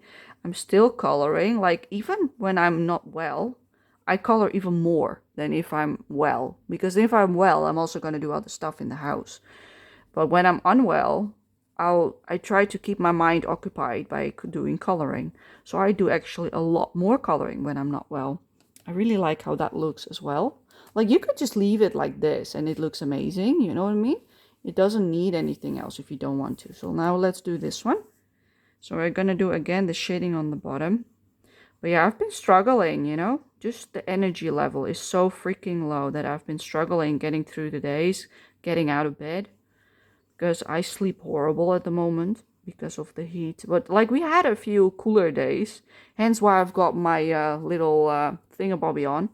Because like I did not wear that one when it was like really hot. Like tomorrow and Friday, so Thursday and Friday, it will be hot again. And with hot, I mean above 30 degrees Celsius. So on Thursday, they say it's going to be 31. For now, they say. Because you can't really count on that number. Because last time they said 30, it ended up being 34, if you know what I mean. And Friday, they say 33, 34 right now. So those are 2 hot days. For the Netherlands, that's hot. We are not used to that type of weather. But like now that we've had already a couple of those days, my body can handle it better. But my energy level is still crap, basically. So I already know that if I don't do this today, while it's only 25 degrees, which is perfect for me, then I can still function. Then it won't happen until like after the heat is gone again. And that's maybe in the weekend, hopefully, maybe. And I don't want to risk it of me not feeling well again in the weekend. Because I would love for this to go up in the weekend, if you know what I mean. I usually try to bring it out before the second weekend of the month. So that's like the second week somewhere, you know. That's what I'm aiming for usually. So that's why I was like, oh, I really need to do this right now. I really want to. Please, please. So that's why I've chosen to do it today and not let it linger on for much longer. Because, yeah, I will probably be exhausted once I'm done. And I'm just going to crawl back into my bed. Because I literally just woke up before I started doing this. I really like that look as well. As you can see, I did like all the way almost to the outside. I only left like a tiny bit of the color visible. Because I want these to be a lot darker than the inner wheels. Because I want them to have the show, basically. Steal the show. Oh my god. So yeah. I know a lot of people are struggling with the warmth here in the Netherlands, that their body are just not handling it that well. But I think I'm doing much better than I was when it first started. But still, being tired is never fun, is it? But I'm still having fun coloring. And I'm playing my game here and there. So I'm still getting through the day, you know, by doing things. I did some diamond painting even though I don't do that often anymore. Like I used to do that daily. Now my daily thing is coloring, like it used to be when I was younger as well.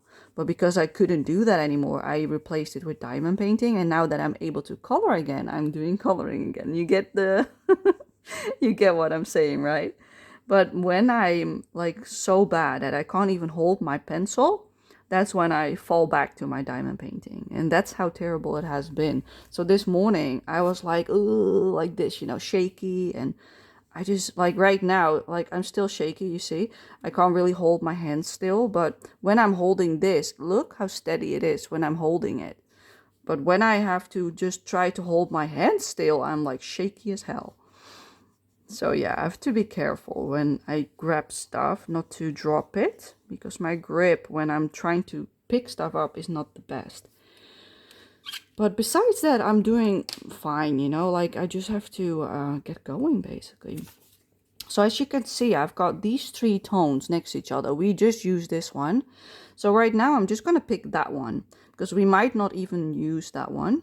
I just picked it just to make sure I had like 3 shades, like a light, a medium and a dark. But the medium and the light is pretty close. Like that should have been a little bit darker.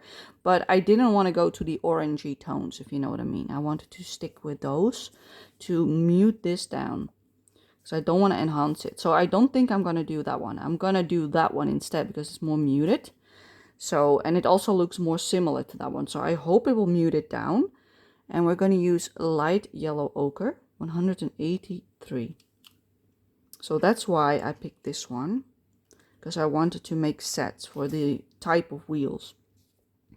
So we're going to now use that one. And we're just going to fill up the rest basically, or at least see what it's like. Like we're going to start with this one. So I'm going to just start by going a bit over the one that we just placed and next to it. And yes, it is muting it down. Hallelujah. Look at this or look at that. Like, look at it. It is working. I'm so happy. I hate that color. Why did I pick that ugly tone? I was even saying it when I was doing it. That is what I remember from last time. Why did I do that to myself? You know what I mean? I think I want like a tiny bit with the 108. So I'm gonna leave this bit. I don't mind having like a little bit left. But yeah, I'm going over it a couple of times without pressing. I'm just slowly like working it. But if you're holding it like this and you press too hard, try holding it further, because then you can press less hard. So if that's one of your things that you do, don't hold it as close to the tip. Hold it further down, because then you automatically have less pressure on your pencil, which is better for your paper and better for your pencils. All right, let's do these ones. Yeah, I'm enjoying myself. I know why I wanted to do this page. Yes, yes, yes, yes. Yeah, it takes away the ugliness that was that watercolor. I'm just gonna shade this entire section, like the leftover bits. All of those bits that we haven't touched, I'm gonna just fill it up because it's gonna look like that, and I really like that look. I want like the inner wheel to have the attention, not the middle part, if you know what I mean. So that's why I don't mind taking away some of the shininess, you know? Doing that actually makes this stand out more. Sometimes you need to see what something looks like on top of whatever you've got on your paper to make that decision, you know, for like, do I add another color? Or do I stick to just 2 in this case? And I'm sticking to just 2. Even though the dark and the light is not that much apart, it still works. And that's what is important. It has to work together. And it doesn't matter that it's not like the darkest of the darks and the lightest of the highlights. So, we are now August, aren't we? Yes, we are. We are, right? Yes, we are. What is it today? It is August, isn't it? Yes, it is August. Okay, I'm like so confused right now. Like last month, it was Randall Spankler event for my diamond painting. And I participated in that one. And I'm so confused because I still worked on that canvas this month. So because I wanted to fill the how do you say, the line, the row. Because I always work like in sections, row by row. And I want to do the last section of that row. Yeah, that's how you say it. So that's why I'm confused, because I was like thinking I did that in July, but I didn't. I did that in August. So yeah. But now I switched it back out for my other diamond painting so that I can continue the diamond painting that I was working on for the event in October, because it's a Halloween piece. It's called Spooky Stories. It already sounds like Halloweeny, doesn't it? All right, let's also do some shading on this one. But yeah, I want to continue working on that diamond painting in October. And then in November, there will be another Randall Spangler event. So that's why I picked a really big one. It's like 70 centimeters by 1 meter 30. That's how big it is. So it's massive, basically. It's like humongous. I don't know how much that is in inches, but I don't have the sticker next to me. 1 second. I want to know now, for the people that don't know what is centimeters. All right, and I'm back. Look, this is the piece I'm working on for Randall Spangler. And this is the size of it. So this is the centimeters, like I just told you, and this is in inches. So it's 52 inch by 27.6 inch. Like, holy crap, don't you think?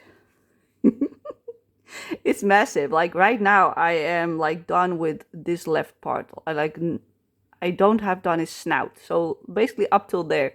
And I need to do all of that. So you can imagine how long that will take. And that bit took me like a little bit over a month, like 5 weeks. So that's how slow it's going, basically. But that's okay. I don't mind. Like, I don't do it as often, so it makes sense. Like, you know, if I do it twice a week, it's a lot. I don't like the look of this wheel. I think I just have to leave it because it's not getting any better. So yeah, that's what I was working on for the Randall Spangler event. And I'm gonna save it till Halloween time, because I can be 50% done for the Randall Spangler event. So if I can work in it in October a little bit, but don't go over the 50% mark, I can still use it in November for the event. That's the plan.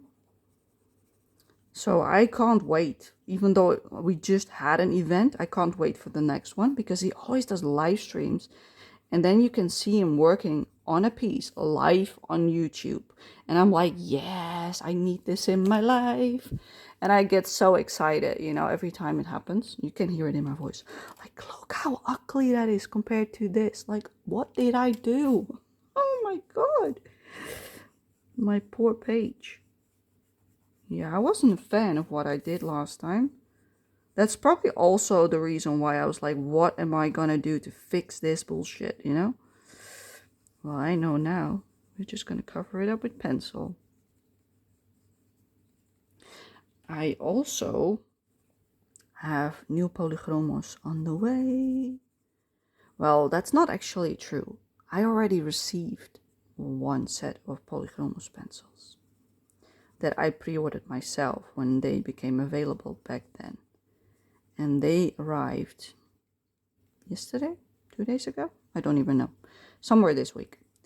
And I have been using them in my Stella village to test them out because I couldn't wait. But I know that I'm gonna be gifted a set myself by a friend of mine. And I am just so grateful that she wants to give me those. Like, if you want to make me happy, that's the way to do it. You know, I love my polychromos, just like I love the Holbein. And when I love a supply and they have new colors, yes, a way to make me happy is giving me the new colors. And she knew this, so she was like, I'm gonna gift you those because I'm so happy that we are buddying together and that you help me out. I'm like, you never have to give me anything, girl, but if you want to, okay, that's fine. But I am really excited to get like the present. But I bought these ones that I pre-ordered for my friend in Australia because I was assuming that they would release like a year later, if you know what I mean. Like they always have. They always are the last one to get everything. So that's why I pre-ordered the set that I've got right now in my house. They were not meant for myself, but I just couldn't stand having them on my desk and not touching them. So I opened that tin up. So yeah, I claim those to be mine right now, and then I will give the other ones to my friend instead. You know, like either way, I would have bought one set anyway for my friend in Australia. But like now that you look at it, you know, I shouldn't have bought them because she could have gotten them way sooner than all of us, basically, which never happens. Like you don't expect things like that to happen, do you? Like, no. That was like weird, you know, that Australia had them first. But it was funny to me. And I was like, no, why does this always happen? When you think you're safe with getting her a present, You know, because her birthday is also in January, just like mine. And I'm literally like collecting little bits that I know she's liking to put in a package for her birthday. And those were like the polychromos, amongst other things that I'm still waiting for to be released. So yeah, like the Clara Makova book, because she is really like, it's really hard to get Clara Makova books, no matter where you live. Even over here, like you can get them, but they're hella expensive. So I'm saving my money for those. But yeah, for her, it's almost impossible, basically. So I'm also putting one of those in the package because she likes that too. She knows this. She already knows all of this because we talk like almost every day. Like this last week, we haven't spoken that much, but that is because she was unwell, just like I have been unwell. But yeah, and we have spoken yesterday, so that's good. So I've got updates of how she's doing, and I'm happy about that. All right, I think I am happy with the cover up of the ugly color, even though it still shines through, but it also gives it some character for some reason. I don't know. It does work, doesn't it? And now he already pops out way more because this is like this fits better. I also want to darken that one up and also those outer bits. But like you can see, this is more like a coppery tone. So that's why I picked these ones. But we might not even need that one. We might only need those two. So I'm going to start with the Indian Red, 192 is the shading. I'm going to work from dark to light because you can't really have much control of how much pigment get laid down by the pencil. So that's why I'm starting with the darkest. So it's Indian Red 192. As you can see, I love this color. It's getting smaller and smaller. Yeah, I love my warm browns. So we're going to do the exact same thing, only this time we're starting in the middle. So I'm going to make this a lot darker in the middle. This one is taking much better, you see? This one is laying down much better. I'm actually happy with that. Okay, let's also darken this up because it's underneath that wheel. So I want that to show. And the rest I'm just going to leave as is. But you can also see that I made these parts darker. So I'm also going to do some on the bottom of these bits. And then this part is also the darker tone. So I'm going to make this whole section dark because it's underneath that wheel. And the same counts for these little bits. It should be a bit darker next to the other wheel. And then I want the inside a bit darker. And then this one on the bottom. So I've been playing with my new polychromos pencils. And I love them, except for two colors. And the colors that I don't like, you can make your guesses now. I will let you know before the end of the video. I will let you know which ones I don't like. I actually did like some darkness over here and over there. I saw I was out of frame, so yeah. Okay, let's continue this way. So this part next to the other wheel, I'm going to make it darker. And then we're just going to do like the same as this, like only dark next to the circular shape. So yeah, I love them.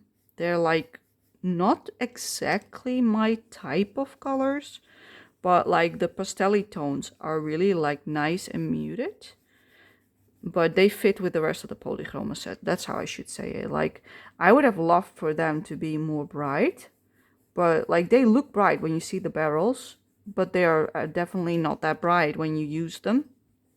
At least not how I use them, I should say. It also depends on how you color with them, I guess. Let's make that quite a bit darker next to his hand. I really like the look of that. It already is looking much better. Okay, let's continue with the rest of the, like we've got one over here.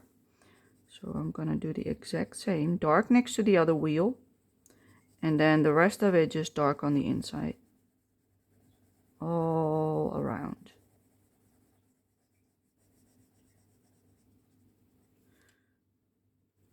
Yeah, I can't wait to see the new Maria Trolle book because we had a preview of her front cover and a description of the book. It's going to be a double-sided book again. Yes, it's going to be a double-sided book. Yes, that was one thing that I was worried about that she might not do. So that was like win number one. Then win number two was tiny homes. And then tiny magical creatures. That was the next one. And then fluffy animals. I was like, that's everything I wished for. You remember me in my last video when I said I'm looking forward to that book, but I'm hoping that that is what it will like have in it. And that's exactly the description she gave. And I was like, oh, hallelujah, let it be what I want it to be. So now I'm eagerly waiting for a flip because I think it's totally up my alley. I think it's totally a Paulina book, like completely up my alley. So I probably am gonna need that one. And I've made some new rules for like the coming, well, the future. Let's just call it the future because it's like without an end date. You know, this is my new plan going forward of how I would like to purchase books or not to purchase books. That I could better say it like that. I really like the cane. I did the shading on the right this time. So let's move. We got like this little thing. So I'm gonna just add it on the bottom section of it. This whole bottom section. Just like that. That's already enough to make it happen. So yeah, I can't wait for Maria's new book to see a flip. Like, because we've got this one, I want to make it dark next to it. So instead of just doing like what we have done here, just like a circular shape, we're now going to do the exact same, but like we're also going to fill this up. So these in-between bits are also going to be dark. So instead of just doing the in-between bits, I'm also going to go like all the way up till here, like till halfway through this space, roughly. So all of this, like all of this will be dark. Also these bits, because then that one will pop even more. You see the difference between this or that? That is what I want. That's why I'm covering all of those bits. So yeah, I can't wait to see the flip for Maria's book because it sounds like it's gonna be my next favorite. And I can't wait, but I'm gonna wait for the Dutch edition because that paper is so much thicker than the English or the Swedish. Even though the Swedish books look amazing with the like all the decoration on them and all the bling and the feel of them, like they're different than the English versions as well. So far I've not had a Swedish edition. I've only had English or Dutch. And I'm so in love with the paper in the Dutch version that I'm just waiting. I'm just gonna wait for a Dutch version. And usually they only take like 2 to 3 months to release after the Swedish one, so that's pretty quick.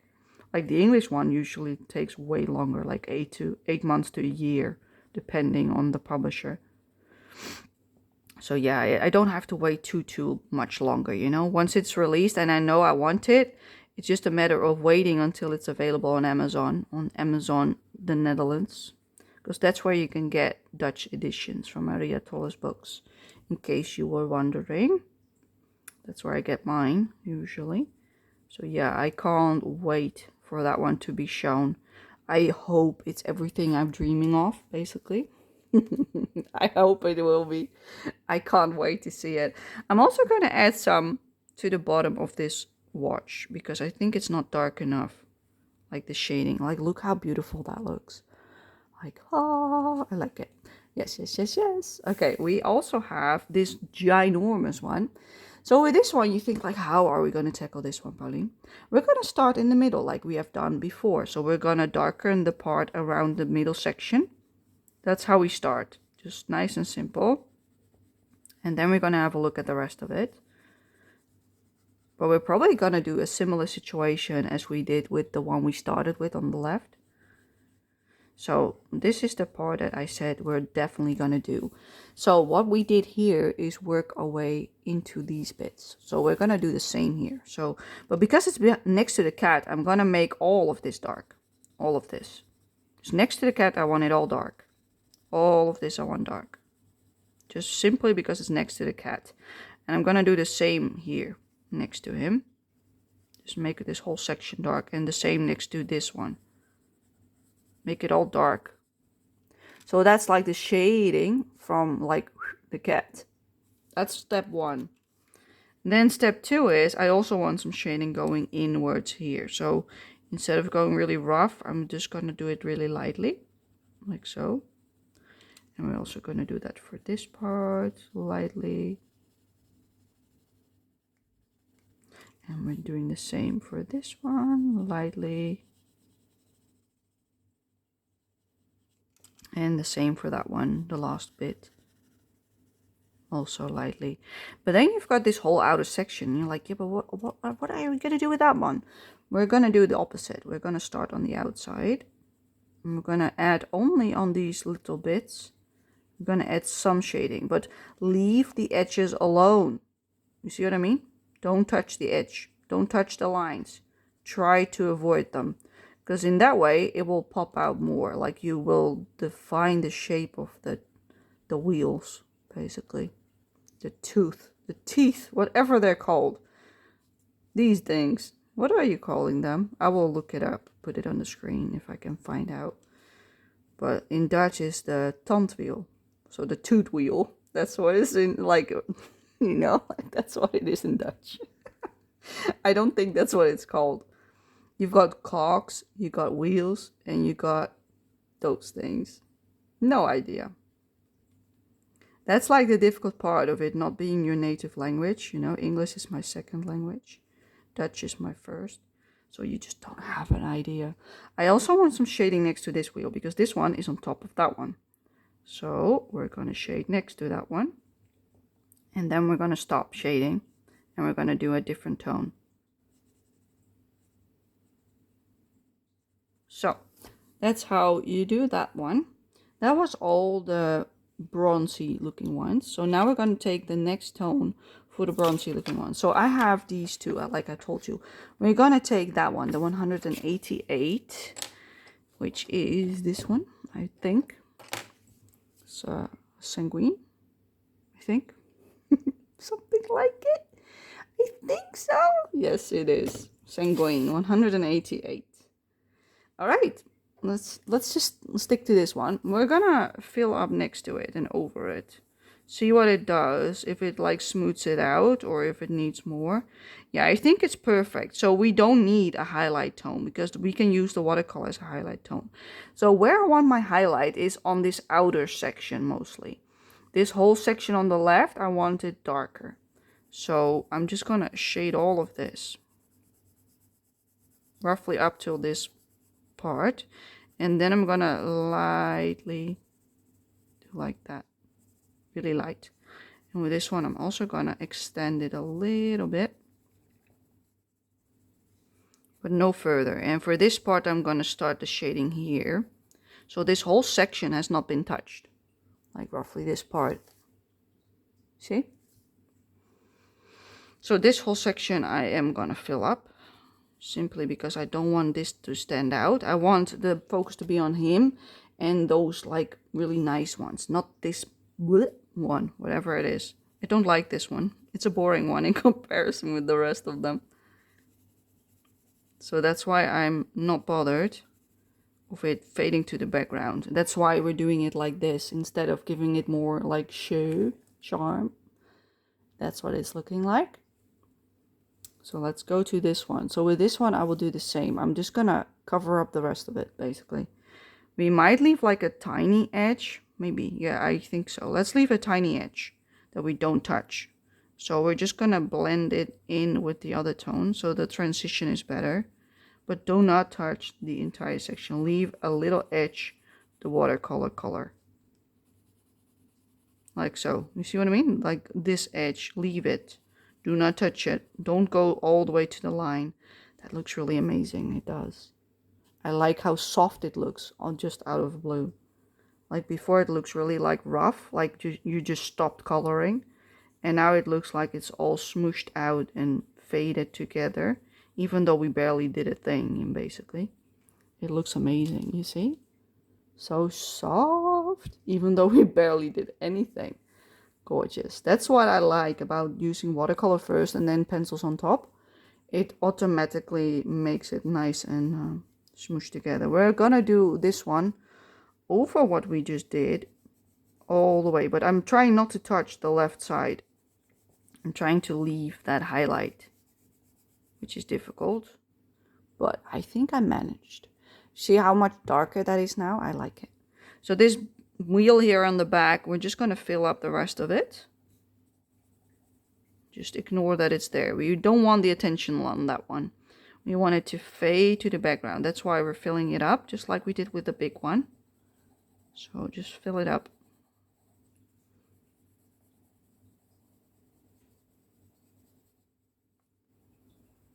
So yeah, I was talking about how I want to buy books from now on. I totally forgot what I was talking about. So I have made myself a plan going forward of how I would like to order books or buy books or whatever you want to call it. Because right now I've got a collection of a little bit over 100 books, I think. Maybe around 100, somewhere around that number. Because I already got rid of some books. Well, they're not out of my house yet, but they're like on the de-stash shelf. Let's call it that, the de-stash shelf. Because I am planning not to color them. So I put them on a shelf by themselves. I think they're about 6 plus the mythographics. So that's 5 more. There are 11 books on that shelf right now, roughly, give or take. I think like 11 to 12 books around that number are on that shelf right now that I'm planning to maybe de-stash next year. If I am like leaving them for the rest of the year, for this year / next year, and by the end of next year, I haven't even felt the urge to even open them up, they're gonna be gone. They're just gonna leave my house, give them to someone else who will make them happy. I don't know what I will do. Probably something in the lines of that. So that is step 1 of my plan. That I want to de-stash something that I bought them, but I'm not really leaning to color them. They are just not really my thing after all. Like, I like them, but I like other stuff better. I want to spend my time more in the books that I actually enjoy the most. So that's why they're on the de-stash thing. Not because I really don't like them. Just to make that clear. This looks really good, doesn't it? We're just going to keep going. So let me first explain what we're going to do now. Because we still have those wheels. Like, and we also have that same color over here. So I think what I'm going to do, excuse me, is use these two instead of that one. We're going to use that one. So it's like the in-between. So we're going to do sanguine again, which is this one. And we're going to do the exact same as we have been doing. So a circle around the middle and then shading into the little bits. And that's it. And we do the same on the outer wheel because it's all the same color. So let's start with the outer wheel. And we need a shadow next to the cat as well. So all of this will have shadow because it's next to the cat. So let's start with that to make it simpler for you guys. So you know what I mean with shading for the cat. What is that? That's the background. Pauline, that's the background. That should be blue. So yeah, I've had my de-stash shelf. And then I've had my shelf, which is to the right of me, which I call my working shelf. Those are all the books that I'm currently coloring in for the year. And that's basically 1 book per illustrator. That's what is on that shelf. So that's where I pick from. That is also my planning going forward, that I want 1 book per artist. And the extras that I've got from certain artists will be in a different shelf. That's like my stash. But they are mainly my favorite artists that I've got more than 1 book from. So like Erie, I've got like 10 books from. Maria Trolla, I've got like 8 or 9 books. I don't even know how many. Like a lot. So those are like separate. So I've got 1 of them on the shelf, and the other ones are somewhere on the other side of my room, you know. But if I want to switch them out during the year, I can with my favorites. So I got right now like Erie is a favorite, Maria Trolla is a favorite, Clara Markova is a favorite, Johnson Yin is a favorite, Green Ivy, and Desert Fox. There are 6 favorites right now. And Kanoko Gusa is not on that list. That is just an illustrator that I have more books from, but it's not one of my favorites. Just to make that clear as well. I'm going to fill in this bit because that looks better. Simply for that reason alone. No other reason, because it looks better. And with these ones, I'm going to do what we have been doing all along. Just adding a little bit and then stopping. So I've got my favorites. And those I have quite a big collection from. Everything else are like 1 book from this illustrator, 1 book from that illustrator. You know, like for one or two, I've got like 2 books. And that's it. And that's what I've got. And If I count all of those different illustrators right now, I think I've got around, minus these test books, of course, I think I've got around 43 illustrators, 43 different illustrators, I should say. And to be fair, that's like a little bit too much if I want to make new plans of how I would like to color in my books. So I would like to spend half of my time finishing books.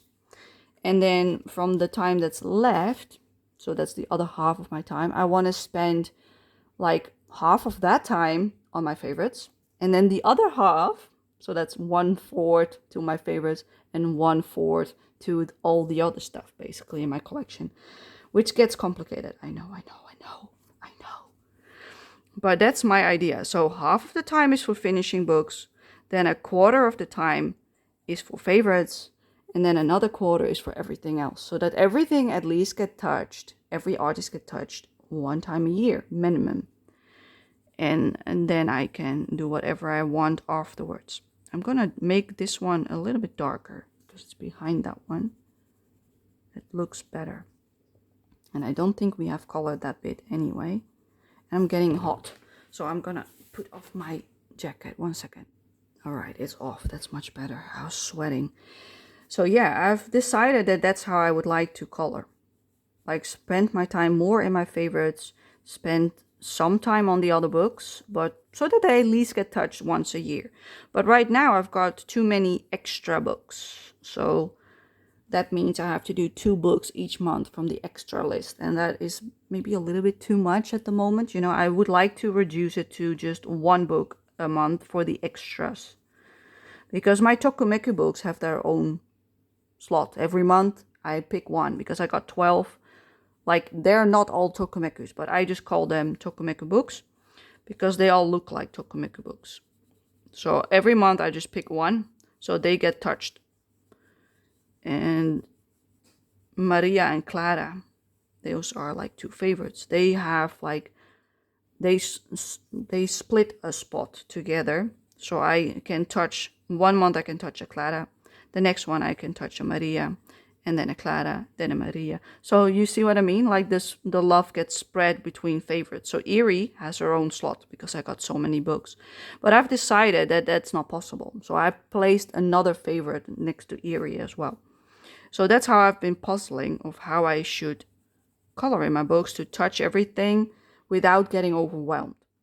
Because that was the plan, to not get overwhelmed, because I had a serious panic attack when I saw how many books I had. I'm gonna leave all of this alone because it doesn't look good if I shade that as well. Okay, I think that is more than enough for now. So yeah, I made a plan of how I want to color. And then I was like, but if I want to do that, I can't keep buying books like I have been. I also want to do some shading on these bits, you know? So I think that one would actually be great as a shading color. Let's just go back to the sanguine again. I just put it away. We're just going to pick it up again. But yeah, because I was so stressed out about the amount of books, I was like, I have to change the way I buy books.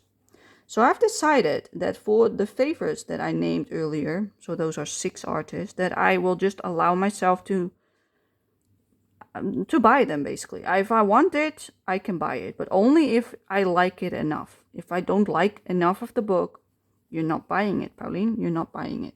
Only when it's like really like up your alley, you're gonna buy it. Otherwise, you're just gonna leave it alone. Do not buy it. That's what I have for my favorites, which is 6 artists that fall under that category. Those are the ones that are like the ones that I am allowing myself to buy because I already have a big collection. They're never gonna go to 0. I just want to spend my time in them, and that's it. And just buy whatever is new if I want it. That's it. But then, for every other book that is not my favorite, I can only buy 2 a year for now. For now, as long as I'm doing my plan, basically. And I'm going to see how I feel with doing that. You know, my sister is doing 1 a year. I'm doing 2. 2 different books on top of my favorites. So a favorite could be a Clara, could be a Maria, could be a Desert Fox, could be a Green Ivy, could be a Johnson. Yeah, that's already 5 different ones. There's 6 different ones. You know what I mean? So maximum, if all my favorites come out with a book, I have a maximum of 8 books a year. Maximum. I'm gonna do some on the cat. So instead of just doing flat shading, I want to do like flicks of strokes. But I'm thinking of how I want to do that. I think I want to make that more brown. So we're gonna do it on his cheek. So you see these stripes here. So you want to make the flicks that way. See what I mean? Flicks. Not too many, not too close, not all the same. Just flicks. And then this part I will actually shade a bit, because it's underneath his head. And then we're using the brown on that part. I'm also going to do a little bit of shading underneath his head here with this tone, like so. Yeah, I like that. And a few flecks on the left. Not too many. Okay. Do I want that on his hands as well? Yes, I do. Let's do a few flecks here as well. Not too many. Don't overwork it. Just a couple. Same here. So that is my plan for the coming 4 years. That I'm only going to buy 2 extra books plus my favorites. So we will see how that will go. Because if I can keep up with that, I should be able to finish a couple books every year. And also buy a couple books every year. And if that works and I feel okay with doing that, I've got a solution to my overwhelming problem, if you know what I mean. Because if I'm able to do that, then the feeling of getting too overwhelmed with the amount of books will stay the same. Because I'm not like getting more. Well, I am getting more for my favorites, but not in the amount of artists, if you know what I mean. Okay, we're going to switch to Burnt Sienna, 283, for the rest of his tail. And I'm going to take it out because it's still long enough to fit in my tool. Because I could feel it cramping up here. Like, oh, painful. Alright, let's do it. Let's make the flecks into the orange. And then this part I'm just going to shade. Because I want it nice and dark. Oh, that really filled up nicely. That one liked my watercolor, liked the pencil. That's good to know. Alright, let's move up, because on his hands there should also be some brown on both sides. So I'm just going to make flicks on top of the orange again. Like so, no more. And I will do the same on this side. So yeah, I have a limited buying plan for the coming future. And see if I can stick to that, because letting myself just buy stuff, that is making me overwhelmed. So that's not going to happen again, I decided. And if it doesn't work for me, this plan that I just made up, then I will see what will be the new plan, the plan B basically. This is plan A. And if plan A fails completely in the next couple of years, then I know I'll have to change it for the years after. But I first want to give it a real shot, because when I think about it, if I'm allowing myself to buy my favorites, I'm less inclined to buy a shit ton more, if you know what I mean. Because those are the ones I have trouble with not buying. The other ones I can say no to if necessary. So we will see how it will work out in practice. But I've got great hopes. I really like how it looks. I think that's more than enough for the fur. So let's leave it at that. Then we still have some cogs with the brown tone, like one over here and one over there. I think that's it, isn't it? Yeah, 2 of them. So this one and that one. I want to make those a lot darker. So what I'm going to do is I'm going to take this tone. Am I? Yes, I am. 280. And we're going to use that as a shading tone. So that is Burnt Umber, 280. So we will see how my new buying solution to solve my like panic moment will work out. But I will make a separate video in which I explain everything. So that if you might want to do something similar, you could. Like, I'm not telling you you have to, but if you're interested, then maybe you could. Like, I want to make this a lot darker because it's next to the cat. And this one already is quite a bit darker, same as here on the bottom. So I'm just going to fill it up because it already is that dark. I'm just going to do it like this. Let's also add darkness to this part then, because otherwise it looks stupid. And then we're gonna do some shading inwards. So instead of doing the whole thing again, because this is wood, I want to do it different. So I want to do it dark on the bottom, all the way, like so. And then I want to make some wood grain. So I'm gonna like draw stuff in, like do like this. Doesn't look that great, but you know what I'm aiming for, like a circular shape, a little one. Like just make some marks on it. So it looks a little bit like wood. It's not my best creation, but you know what I'm getting at.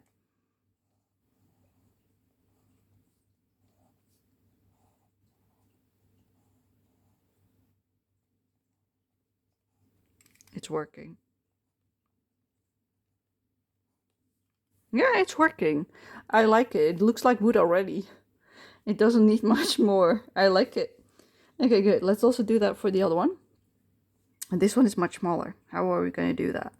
We're going to do it from the inside like this. And just try it out anyway. It's going to be a bit more tricky because we have less space. If you know what I mean.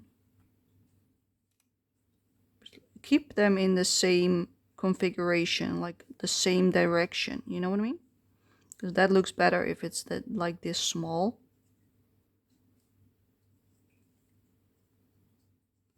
And less lines probably also works better for this small one. Okay, I think that works as well, doesn't it? It does. It does work. And I don't think I should add any more, because if I use that, it will become that dark. And then all of this will disappear, because you need the contrast to make it look like wood. So I think this is plenty. That's good enough. But I'm not going to switch yet, because I also need to shade those belts. So let's do that now while we're at it. So let's start with the buckles on the shoes. So for this one, I'm going to shade this part. And the bottom part, and the bottom, and the bottom, and the side. Like so. It's shiny. You see how dark that gets? Oh my god.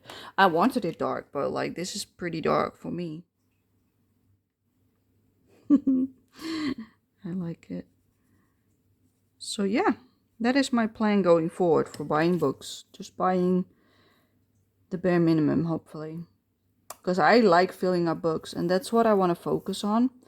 And if I keep buying like 10 to 20 books a year, that is just not possible. It will just get out of hand, and I won't be able to spend time with every artist that I own. And that's my goal. I want to spend time on every artist at least once a year, and more on my favorites. So that's why I came up with this plan, and we'll see how it goes. You know, like, you've got to try it, really give it a chance to see if it works. I want some more darkness next to his shirt, like so. It's getting real dark. See what I mean? Really dark, but I do like the darkness. That's what I was planning for. So let's do it then, you know? Let's make it dark. Let's make this part dark because it's next to his flap, his jacket. So that needs to be darker. As you can see, I'm using the shading mainly on the bottom of every buckle. And it really takes the pencil really well. This color takes really well on the watercolor. So that's good to know.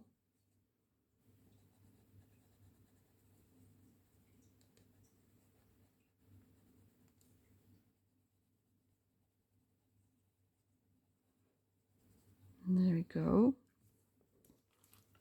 I like it. So moody. Okay, let's also add some shading on his mask, because that one also needs to stand out a little bit more. Let's like accentuate the outer line so that it pops out even more on both sides. See what that did? That really does help. Let's also do a little bit on the bottom and a little bit there.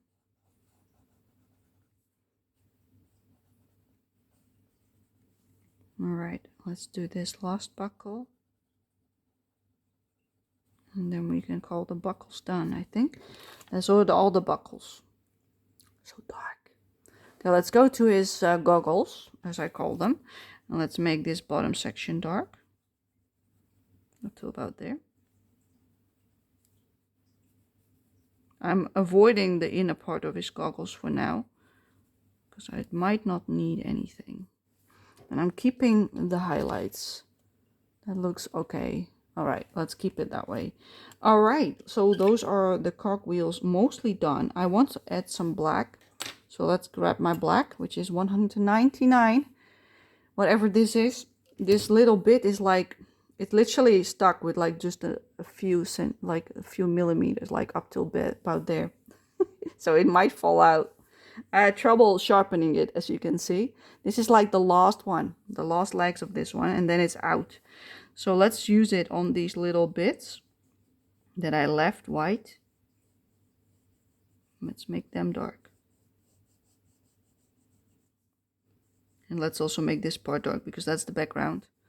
So it don't stand out too much. There we go. I've been really enjoying spending time in my books without worrying about new releases all the time. Because like last year I was looking to new books like all the freaking time. And now I know that it gives me stress. If I know I want it, I get obsessed and I don't want to be obsessed. So that's why I'm looking less at new releases. Like I still look once so often because like you can't really miss them. They're being thrown in my face no matter what I do, which I really do not mind because I will put them on the wish list if I like them. But it's still like a thing to think about. Okay, let's do this bit. But yeah, I'm trying to not expose myself to too much enabling. So if you're listening to this one and you're one of the people who's like, look at this, maybe don't, please, thank you. Because I'm trying not to be enabled. So yeah. That's my goal right now, to not to be enabled to buy more than what I'm planning for. And I know it's going to be tough at first because it needs to become a habit. And once I know that I enjoy what I'm doing with my new plans and I feel happy with that, I am more like able to let go, if you know what I mean. I'm going to fill up this bin, this inner section, because I like the look of that. You see how much depth it gets with the black? You really needed it, didn't it? Okay, let's also do it on the side of the wheels.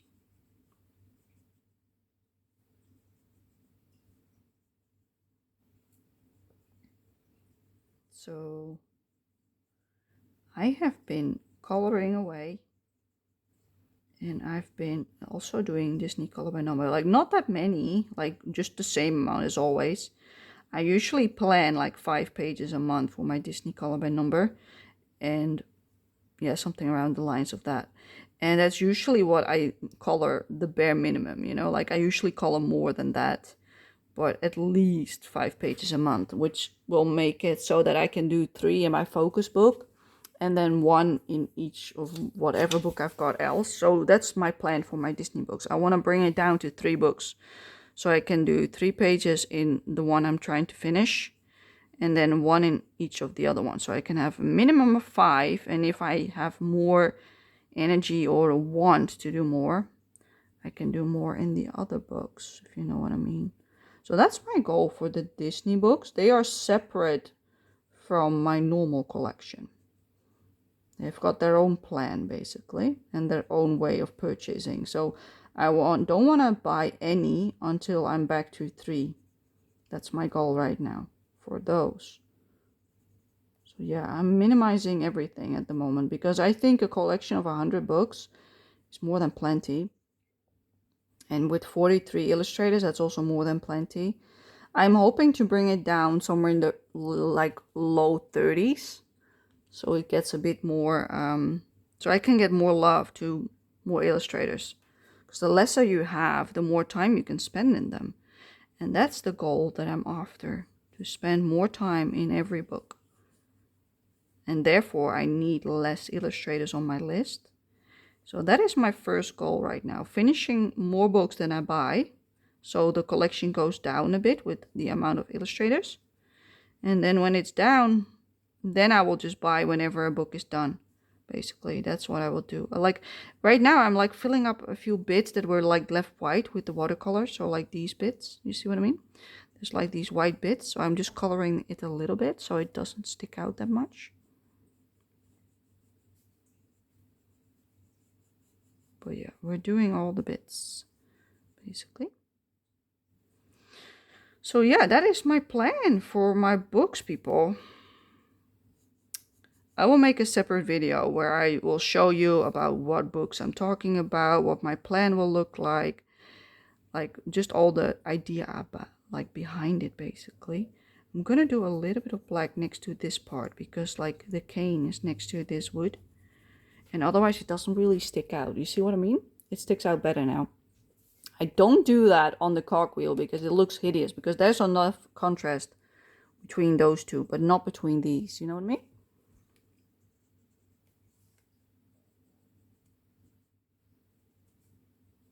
So I'm hoping to make that video next month, which will be September.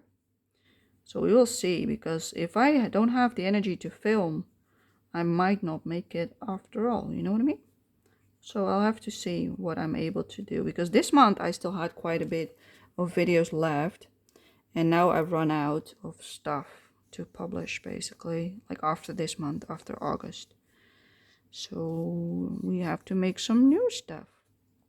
The reason I'm doing this line darker is so that it pops to the foreground, because otherwise this one, the one behind, and this one will blur together. That's why I did those lines, but it looks way better now. Oh, I see, I forgot a little bit of this one. That white bit. Let's see, did I forget anything else? Not on that one. All right, let's move to this side, because we've got these big ones. Like there's also these lines over here, so let's make those black.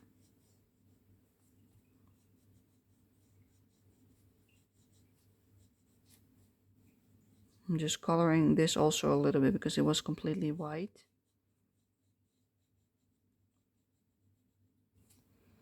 Okay, and then the wheels.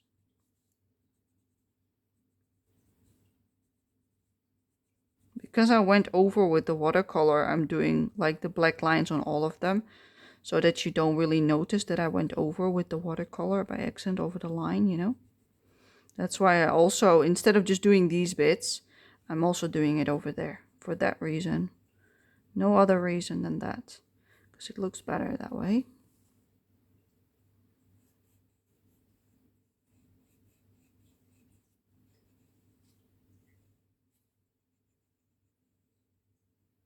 We're just gonna leave the background as it is, I think. I think that will work, the messiness in the background. Let's fill up that a little bit. Oh, itchy nose. Okay, let's fill up the inner part.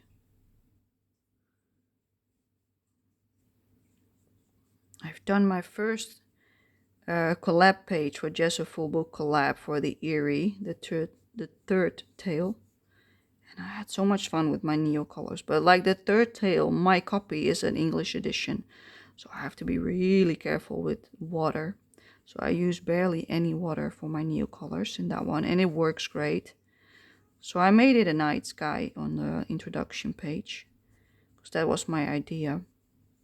I wanted it different than the other one, because I got two pictures that are pretty similar in setup. So I've got like a landscape with the goose on the left and a lot of sky, basically. And in the other one, it's the same, but it has a coastal in the water. So it's roughly the same setup, but a little bit different scenery, basically. And I really like that. So I wanted daytime for the coastal scene. At least that's what I'm still thinking, because I haven't even started that one yet. And for the other one, I wanted nighttime. So that's what I did. I'm also going to make this one black.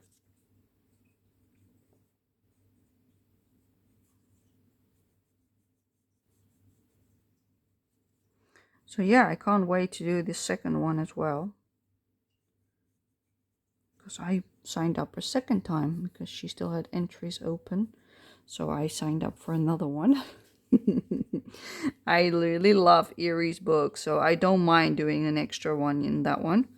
And it's my favorite one of Eerie. The third tale is my favorite one so far. So I don't mind having to do extra in that book. Like Jess was surprised I didn't pick a fairy page, but I did a fairy page in the second Romantic Country collab. So I was like, nope, I just did one. So now I have to do something else. Pages that are less exciting. That's what I decided on. And they're still nice, you know, don't get me wrong, but they're not the most like, I want to color this one because this is my favorite, you know, like no. That's not what I picked because I already did the mermaid spread in, I think in May or April in the third tale when I first got in the book. And that was one of my favorites. So that's why I wanted to do one that I like less, but still like, you know. So I picked 2 pages that I like, but I don't love, if you know what I mean. So those were the 2 that I picked and I gotten them because nobody wants to do doubles. And of course, what does Paulina pick out? All the doubles. So that's what I did. I like it, people. I like it. Let me zoom you out for just 2 seconds because then you can see what I'm seeing. Like, look at this. This looks amazing. All those wheels with all the textures. It looks amazing. I still don't like the color of those wheels with the ugly yellow greeny color underneath. But it still looks good. So I guess I should be happy. All right, let's do the cat for a change. His outfit, I mean, because we already did the fur. We did the buckles. We did like the shininess. We forgot his what do you call that? Spectacle. Yeah, something like that. All right, let's do some. We do some 188 sanguine on his goggle, on his spectacle. What am I talking about? His goggle is that one. We also do some on his goggle. Let's do it. We're gonna do some sanguine on his goggle too, on the bottom. Like so. And the rest we're gonna leave because that leaves a nice highlight. And we're gonna do the same with his spectacle thing. We're gonna do some on the bottom, some on the left, and some on the side. Like so. A little bit there. Maybe a little bit here because it's like underneath his head. Yeah, that is more than enough. Okay, that's enough for that one. I forgot more wheels. Oh, my boy. Oh, no. Okay, let's use the sanguine on this one. But we have to do minimal shading because you want them to stand out. So I'm going to switch to the 186 terracotta, which is this one. Really small. Can't even read the name. And I'm going to just do the bottom section for some shading like so. And for that one, we need a different one because this one is too light. So I'm going to go to a really dark one, the Indian Red 192. Because I want it to be different than the other ones. Because there's also like watercolor on this one. I want to darken it up, I think. So I'm just going to go over the whole wheel like so. But leave the edge. Leave the highlight. Same with these bits. Just add a little bit of shading so it looks different than the rest. That's plenty already, isn't it? What do I want for those laces? Do I want to have black in them? Is that why I didn't do anything? That might be the reason. I don't know. Let's leave them for now. Let's do his eyes. So for his eyes, I picked an indigo blue. Dark indigo, 157. So let's add the eyes in. So for this one, what I usually do is I'll just make like... Let me show you one that I've done. Oh, that one is not really good, like this one. You see, I make like a circle and I color that in with a darker tone. And then you've got like the highlight, but I will add that back in on this one with paint pen at the end. Because I might want to do some paint pen addition. So let's use the dark indigo to make like a circular shape without touching that highlight bit. Just color it like that. So it's really dark now and moody. You see what I mean? That's all you do. Make a circle, fill it in, but leave the highlights alone. Because I colored them accidentally, so do not touch them. Alright, that's that one done. Let's do... We've got... I forgot a buckle. No. Okay, just ignore it, Pauline. It's looking fine, because that is the one in the light. So, who cares, you know? Let's do his jacket. Let's do his jacket. So, we've got 2 options for the jacket. We have these 2, or we've got those. But I think I want to have these for the pants because I don't like how muddy green it is. I want it more like dark green. So I think I want to use the turquoise greens for his jacket and his hat. So let's start with the darkest, the 158. which is deep cobalt green. That's the one for the shading color. It might be a bit too sharp. Let me... Okay, now it is less sharp. Okay, good. That is a tip. If it's too sharp, scribble on a paper with the sharp tip so you don't ruin your paper. So I'm gonna color this whole entire section up till this line roughly. So just gonna lightly color it like this. It is not dark enough. Shoot, it's not dark enough. All right, change of plan. We're gonna go back to the black. Do I want black? No, I want dark indigo. We're gonna go back to the dark indigo, 157. I don't want to use black. And we're gonna shade the bottom of the sleeve with the dark blue because it doesn't even look blue, you know what I mean? So we're gonna shade all of this with this one because I want it really dark. And then we're gonna go lighter the further in we go. So lighter, lighter, lighter. Really light layer after that. Because I really want contrast between like the sleeve. I want to make this really dark. That is much better. Yes, that's what I wanted. Okay, let's also shade the side of his jacket with this tone.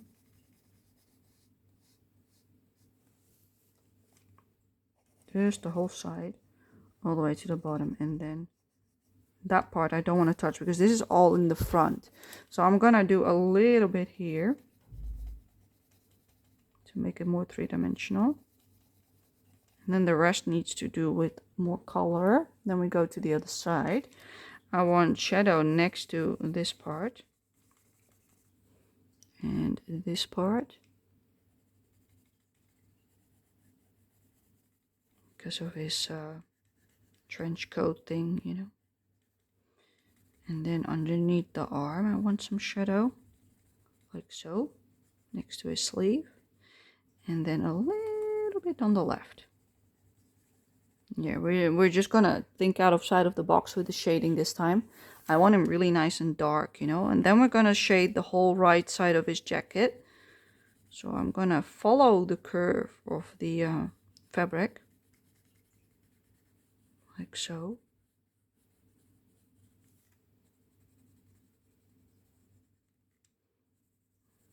And then let's make this a lot darker. But we got two pleats, you know, so you don't want to fill this whole thing up with dark. You want to add some underneath his hand because of the shadow. That's first and foremost. Then you want to do the shadow on the right. So I want to fill this part up. And then make it lighter to the left. That's step one. And then for this one you do the same. So the dark on the right and then lighter to the left. So that you can still separate them with your eye. Otherwise, if you color all the way to there, you don't see that shape anymore. It's just like gone, basically. Okay, let's go up to his head. So this part should be really dark. So I'm gonna actually use black for that one. Let's switch for a second. Let's use the black. I want all of this bit black, all of it. This whole intersection next to his ear. Black, black, black, and more black. All of it black. As black as you can get it, people. As black as you can get it. Don't press too hard, just gentle, but make it black. As dark as you can. Look at that beautiful head. It looks already amazing. Okay, let's switch back to the indigo, dark indigo, 157. And we're gonna shade the rest of it. So you can see this fold. So I want my shadow next to it, like up here. And underneath the goggle, I also want some shadow like here.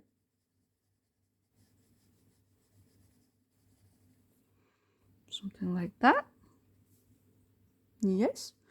And then a little bit here. Not too much. And then on this side, I also want some shadow on the right. And behind the goggle, or behind the wheels, the cock wheels, whatever you call them. And then this side I want dark as hell. Dark as hell. Nice and dark. I love it. Look how three-dimensional it already looks. And then we've got this whole section here. I want some shadow here. And then lighter towards that side. And a little bit shadow here. And lighter to the inside. And that's all I'm going to do for the shadow part with this color. Now we're going to switch back to the dark, what was it? Deep cobalt green 158. So that is our medium tone, or in between. So we're gonna color over what we just did a little bit like this. This will probably be our main color, seems like. Because we don't have much space left for any other color, if you know what I mean. But I'm gonna try anyway. So we're gonna leave a little section. It's like our in-between tone, if you know what I mean.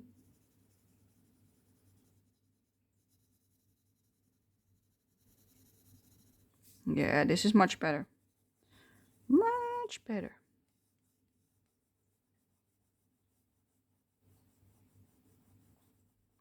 Look at that fancy kitten. Oh yeah, baby. Look at that beautiful head. Okay, let's move down. This is what I was imagining, like really vibrant dark colors. So that he comes to life. Yeah, this part doesn't take the pigment that well, as you can see.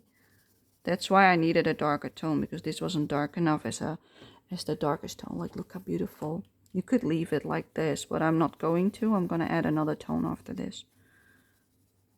Just because I can.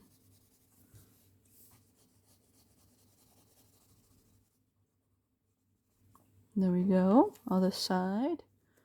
Oh yeah. Let's add some here.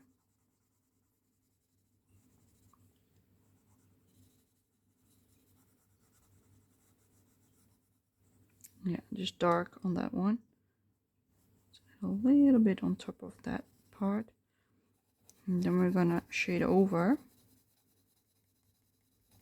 that whole section.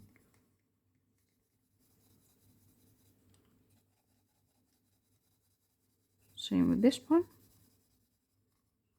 This is like my favorite part of the whole picture. Doing his outfit. That's why I left it for last, because I like doing his outfit. I usually am not a huge fan of clothing, but with this one it's like the best thing ever. You know what I mean? It's like this medieval, Renaissance, whatever you want to call it, trench coat with a fancy kitten in it. I like it. Let's do a little bit on the left.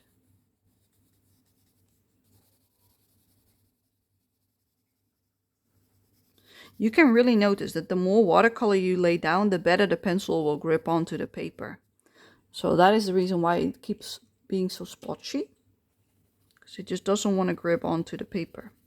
No matter what I do, it doesn't want to go on. Alright, let's switch to the lightest tone of this one, which is 276 Chrome Oxide Green Fiery. 276. And let's add that as our last tone. So we're just gonna layer it on top here. Just fill in the leftover bits. But leave the highlight on the edge. Like this whole outer section, don't touch it. But fill in the rest, basically. Like so. See what I mean? That's the goal. Okay, let's do the same with this. So don't touch the edge, but fill in the rest.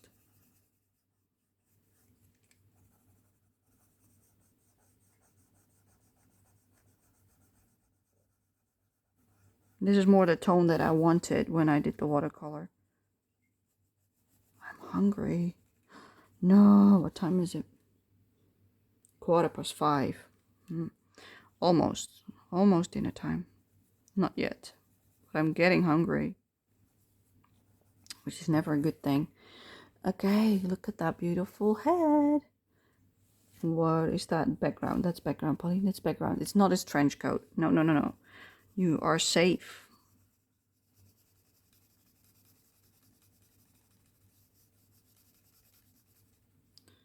Okay, let's leave a highlight in the middle. Give or take. Doesn't really work that well, but this is more than enough highlight. And then for this section, you just leave only like the left bit next to that line, that dotted line, the left of that, leave it alone. And color the rest. Make it nice and bold. And this one you can just color all of it because you don't want to highlight. So it should be darker than that. Looks amazing, doesn't it? Okay, the last bit is this bit. We're going to leave the highlight next to the dark blue. So we're going to color it like this. Make it a really thin highlight. You know what I mean? See? And then the bottom you want to disappear. You want it to disappear because there shouldn't be a highlight all the way at the bottom. There we go. And that is how you color a trench coat. Beautiful. All right, next up, we're going to do his pants. And we're going to use these screens. So I am afraid that this one might not be dark enough, but let's give it a try. 278, which is chrome oxide green. We're going to try 278 to see if it's dark enough on this watercolor, because it's quite a bit darker watercolor, so it might take nicely. No, not dark enough. We're going back to the dark indigo. 157. Oh my god. I want it dark, okay? Let me have darkness. Thank you. I want all of this so dark. I'm not joking. I want it dark. I want it moody. I want it all to be moody. It's not dark enough for me. Normally I'm like, make it light, make it airy. And now it's like dark, dark, dark. Yeah, you're not used to this from me. But with this type of picture, I'm like, let's go dark and moody. All of these folds can make for so many beautiful darkness and highlights and all the stuff and things. As you can see me do right now. This is like my brain doing like, oh, I want some shadow there and some there, without even explaining it to you. Just copy paste, people.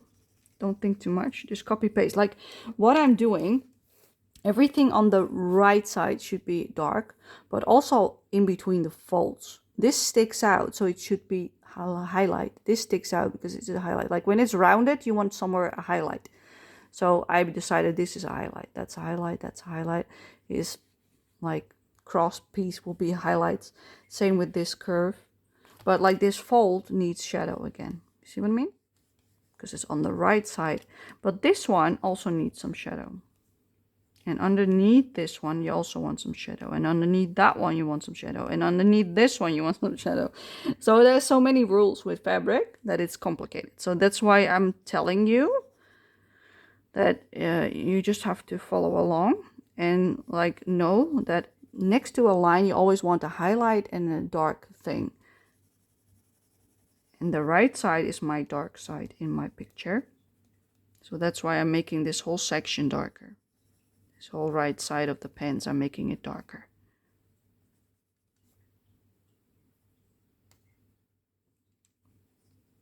Because I want it darker.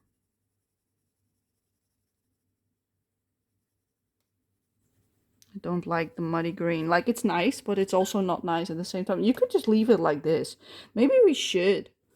Let's have a look. Let me have a look. Let's zoom it out. Let's zoom it out. What does it look like? It actually looks amazing. Just the way it is. Do I want more? I want the shoes and the red stuff, of course. But I mean, the pants looks amazing. Let's leave it like this, actually. Do not touch it, Polly. It's amazing like this. It looks fine. Let's do his shoes. So, I don't have much choice with his shoes. Let's go for black. Let's go for black again. All right, let's do it. Like here now has some depth, so I can't color everything, but I will color the bottom. I will color the right. And then we go up a smidge and we're going to make like a half circle in the shape of the shoe. And then we're going to go make this really dark. And that's my belly making sounds. And then this whole right section I want dark as well. Nice and dark. Oh yeah, I think that should do it. I think you don't want more than that. We need like an in-between shade on that part, but that is what we're gonna do next. For this one, I'm gonna shade a little bit here on the inside. Bottom, this bottom. Don't color every bit, you know what I mean? Skip parts. So you wanna keep your highlights. You don't wanna smoosh them to death and then lose the shape. That's the tricky part with dark things. You have to really use the contrast, because there's not much that you can do, you know, when it's a dark tone. So then you really have to work with what you've got. Okay, so let's make this inner section black.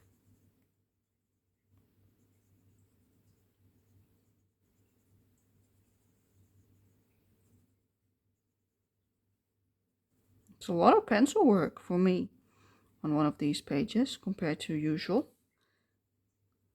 Okay, let's do that one. Why am I so hungry today?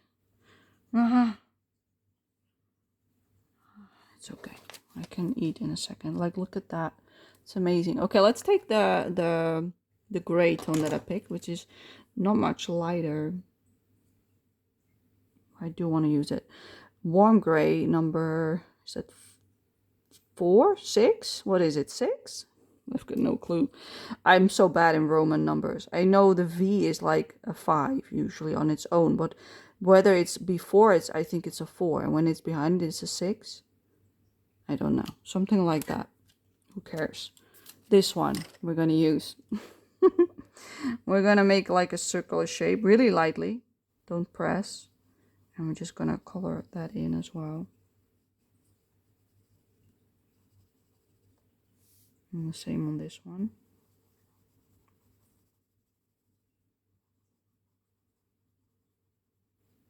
Let's make the transition to the highlight a little bit less harsh. See what I did?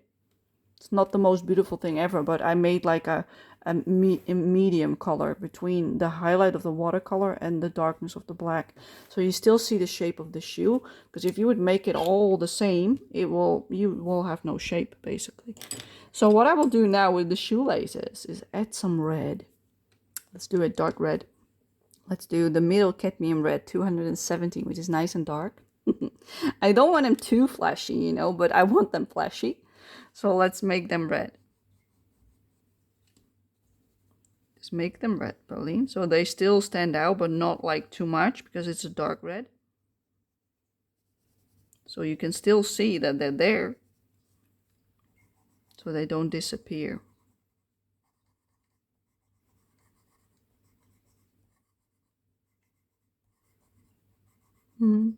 I like it. Look at that beauty.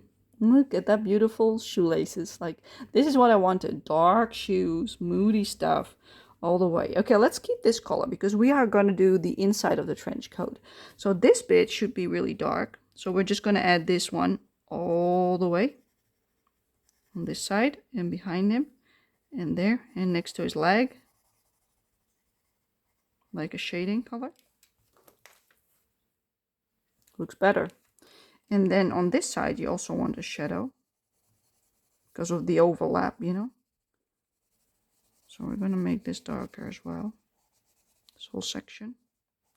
I don't think we need anything else than this color. We don't need an in-between even. Maybe on this part, but not too much. Okay, on this one, it should be a shadow because of his thing, his tube. That's why you want darkness next to that one. And you want darkness on the inside of his jacket. So that's why I'm adding darkness over here. It's getting really dark, isn't it? But it looks amazing. And then for this one, I am adding a little bit on the inside, not too much, because the highlight should be next to it. And then you've got this fold. So this part is the highlight because it's like a curve, you know. So this should be dark and then lighter to the inside. We're gonna like smoosh that out with a different red. And then for this one, the same. The fold is this part, you know. That is the highest one. That's the highest point, I should say. This one I want dark because next to his face you have the darkness from his face. shadow. The right side should be shadow as well. So that's roughly where you want to place your shadows for that. It already looks amazing just the way it is. You don't need anything else. I think I'm going to leave it like that. And then his head. That one is like bright red. I want it dark on the left and the bottom. On the left, on the left, on the left, and more on the left. And also on the other side because it's rounded like this. So the highlight should be in the middle. So you want darkness on both sides with a highlight in the middle. And then for this one, you need darkness on the left because of this shape. So you want darkness here, like in an oval shape, like a circular shape like this. And you do the same on that side. Make that part really dark. And then everything in between should go like lighter, lighter, lighter. You know what I mean? So you could do like really light layer next to it. And leave it. So that is your highlight in the middle. See what I mean? That looks good. Yes, I like it. Did I miss something? I miss his ear and the holes, but there's like a white fabric behind it, so I don't want to touch them. I think the only part I haven't really done is his ear. So let's do his ear. So I picked out the 130 dark flesh for his ear, like always. So let's use that one. Oh, don't go anywhere, my tool. And I'm just gonna shade like the inside, like completely, and then lighter to the outside. That's it. That's all it needs. You see how beautiful? And then we want a little bit of blush. I think he had some blush. Let me check before I mess it up. Yes, he had some blush. Oh, I did it. Okay, good. Thank you. Let's go. Let's give him some blush. Let's give him some blush. Oh, beautiful. And his nose a little bit more. And that's him. Oh, so nice. Yeah, he's nice. I think I like him. But now we have this thing. Shall we make them black? Shall we make them dark green? What shall we do? We've got like, we can make them red, but then they disappear. We can make them green, but then they are like the same as his head, which is not really nice. So I think black. Let's do black. Dark blue, black. What shall we do? Black. Let's do black, Pauline. You're saying black. Do black. Okay. The last touch. Black. I've got trouble making it black. Okay.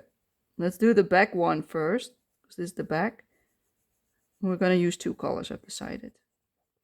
I'm going to make some variation.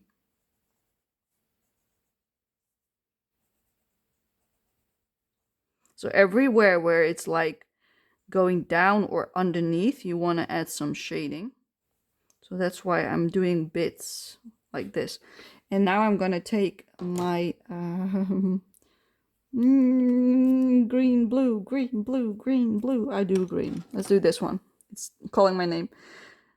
Hookah's Green 159. We have not used that one yet. Yeah, that's meant for this one. Let's do it.